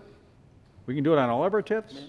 You can, but you have to make a decision every time that happens. Well, I understand You that. can make your policy I understand whatever that. you want. Yep, I understand yep. that. I understand that. Yep. And we have some pretty big TIFs out there. We do. And can this year go past the statutory limit of the life of the TIF? No. Correct. Oh, so we could milk I didn't mean to use that word. We could stretch a TIF out to the very maximum limit the state law allows, and then the state lets us to go one more year on top of that For housing improvement. for housing improvement. Okay, just checking. Okay, any other discussion? Just a reminder, the motion was to place on file? Place on file. Number 43. Place the dissolution, 43. dissolution of the TIF on file. So, Mr. Chairman, just to clarify, on the vote, just talking on the vote, a yes vote on this would be to go the route of closing the TIF now. No, no, a yes vote on this keeps the TIF open. And then we vote on the other one. 42. Right. Put that one on file, and then we'll So- vote on that one. This This is the one you. Attorney Decker? So a yes vote to this one are we voting on motion, now? Gary? 43. Nice. Yeah, I think I got it. 43 is what we're voting on. for everyone else's benefit, a yes a yes vote on this motion is going to result in no action on this item, We're voting to place which it means on. that the approval of dissolution will not happen. It will be placed on file, leaving no action and the requirement to go back to 42 and Go vote back on to it. 42. Right. But a motion, a vote in the negative on this will reopen this item. Yep. And a new motion can be made on number 42 to approve the dissolution if someone on the council so wants to do so. Thank you. Clear. Are we all good? If there is no other discussion, Mr. Clerk, please call the roll. On the motion to place on file, Alderperson Lysick. Aye. May. Aye. Ranky. I'm sorry, Rote. No. Stefanski. No. Vitale. Aye. Weigel. Aye. Barzak. Aye. Shaplesky. No. And Haas. No. I got a 5-4 yes. Motion carries. On 42, the recommendation was to approve. It was a 3-1 vote. I move for adoption of the committee report on that item. Second. There's a motion and a second. Any discussion? Mr. Clerk, please call the roll. Alderperson Lysick. Aye. May. Aye. Rote. No. Stefanski. No. Vitale. Aye. Weigel. Aye. Barzak. Aye. Shaplesky. No. And Haas. No. That's a 5-4 yes. Motion carries. That's all, Mayor. Thank you. License and Health Committee, Alderman Chapletsky. Exciting.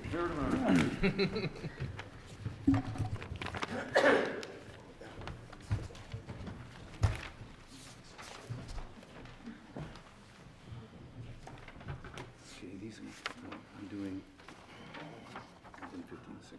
Okay.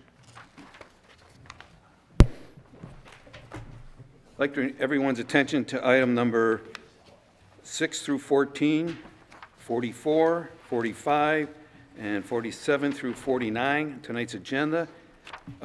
These are, like I said, there's one ordinance, and then we have various license and reports. They're voted to place on file, approve subject to necessary requirements, or in case number 14, to deny, and the ordinance to pass.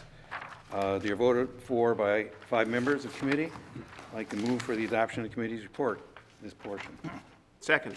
There is a motion and there is a second. Is there any discussion? There is no discussion. All in favor? Aye. Mr. Chair, there's an Oh, ordinance. there is an ordinance, that's what I was looking for. Never mind. Mr. Clerk, please call the roll. Alderperson Lysick. Aye. May. Aye. Rote. Aye. Stefanski. Aye. Vitale. Aye. Weigel. Aye. Barzak. Aye. Shaplesky. Aye. And Haas. Aye. That's 9 yeses. Motion carries. And then we have item number 15 on tonight's agenda. This is a license. It was voted 3-2 to deny. I'd like to move for this portion of the committee's report. Second. There's a motion and a second. Any discussion? Yeah, Mr. Mayor. To explain to the rest of the committee about what's going on with this situation. It's an individual that applied for an adult-oriented establishment operator permit, and the individual lied to the committee. She had a revoked or suspended driver's license. When asked if she had driven to the committee meeting, She said, no, she did not. Our video surveillance indicates that, well, she got into the driver's side of her car, and the car was able to move. Following that, strong indication she did in fact drive to to our meeting. I'm still, nonetheless, even though this individual did not tell the truth before our committee, I'm voting for approval.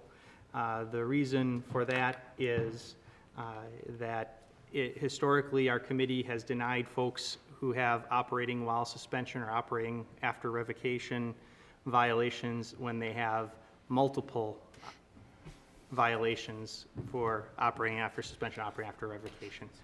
This individual is not that type of person. She does not have that many in her past, and I don't think that it's appropriate for us to decide an adult-oriented operator's license just based on whether or not an individual drove to our meeting. Thank you. Alderman Chaplesky. Yes. First of all, there was something else. There was on her record a ticket that she got in Pewaukee, and she kept telling us she couldn't remember it. She thought there was something in Waukesha. She couldn't remember anything in Pewaukee on that. And when the assistant city attorney looked it up, she did get a ticket, and she did pay for the ticket in Pewaukee. When somebody comes in front of us like this, we got to show, are they rehabilitated from what they did? Now, by sitting in front of us and lying right to our face twice, I'm saying she's not rehabilitated. And so that's why I voted to deny, and I would hope everybody else would. Thank you. Any other discussion? Mayor Devine? Alderman Weigel. I just wanted to piggyback on what Chairman Chaplesky said on this.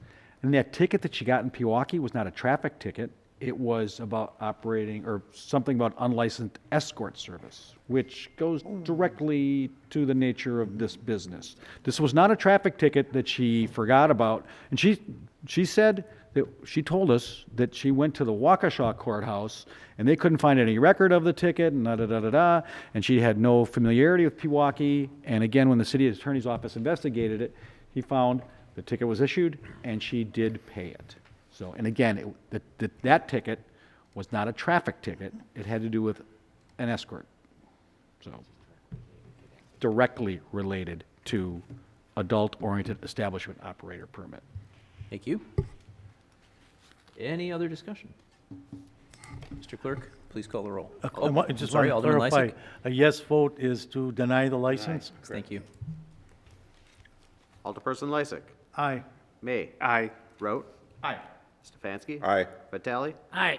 Weigel. Aye. Barzak. Aye. Chaplesky. Aye. And Haas. No. 8 yeses and 1 no. Motion carries. We have item number 16. This is a, for bartender's license. Once again, it was voted 3-2 to deny. I'd like to move for the remainder of to adopt the remainder of the committee's report. Second. There's a motion and a second. Is there any discussion? Seeing none, hearing none, please call the roll. Alderperson Lysick. Aye. May. Aye. Rote. Aye. Stefanski. Aye. Vitale. Aye. Weigel. Aye. Barzak. Aye. Chaplesky. No. And Haas. There were 2 votes. Wait, Yeah. how did I? You're the two. Would you vote, Mickey? No? No, then. There we go. Gotta get the cue cards up here. That's right. That would be 7 yeses and 2 noes. Adventures in carries. Thank Adventures you. in governing. Public Works is done, Administration and Finance Committee is done. Are we done? Advisory. Right next to you. Advisory. Right next to you. That's right, that's on this sheet. Okay. Advisory Committee, Alderman May. Thank you, Mayor Devine. As a quick note, I will quickly note that when the agenda originally came out, there was nothing on our advisory committee agenda. I'll also quickly note that at the last council meeting, I asked Alderman Reinke if I would be able to present this evening, and due to terrible, terrible luck for all of humankind, we have two things relating to, the first one is an ordinance regarding video conferencing and teleconferencing, and the second one regarding the COVID-19 pandemic declaring an emergency. So I will move approval of those two items, Mayor Devine. Second. There's a motion and a second. Is there any discussion? Mr. Clerk, please call the roll. Alderperson Lysick. Aye. May. Aye. Rote. Aye. Stefanski. Aye. Vitale. Aye. Weigel. Aye. Barzak. Aye. Sadleski. Aye. And Haas. Aye. 9 yeses. Motion carries. Thank you, Mayor Devine. Mayor Devine. Alderman Lysick. I would be remiss if I didn't point out that this is the last official meeting for Alderpersons Shapluski, Barzak, and May, and I just want to express my gratitude to them for the service they've given to the community. It's been a real pleasure working with you. I move that we adjourn until our next meeting, which is scheduled for April 22nd at 6:30. Second. There's a motion with a second by Alderman Vitale. All in favor? Aye. Opposed? No. We are adjourned.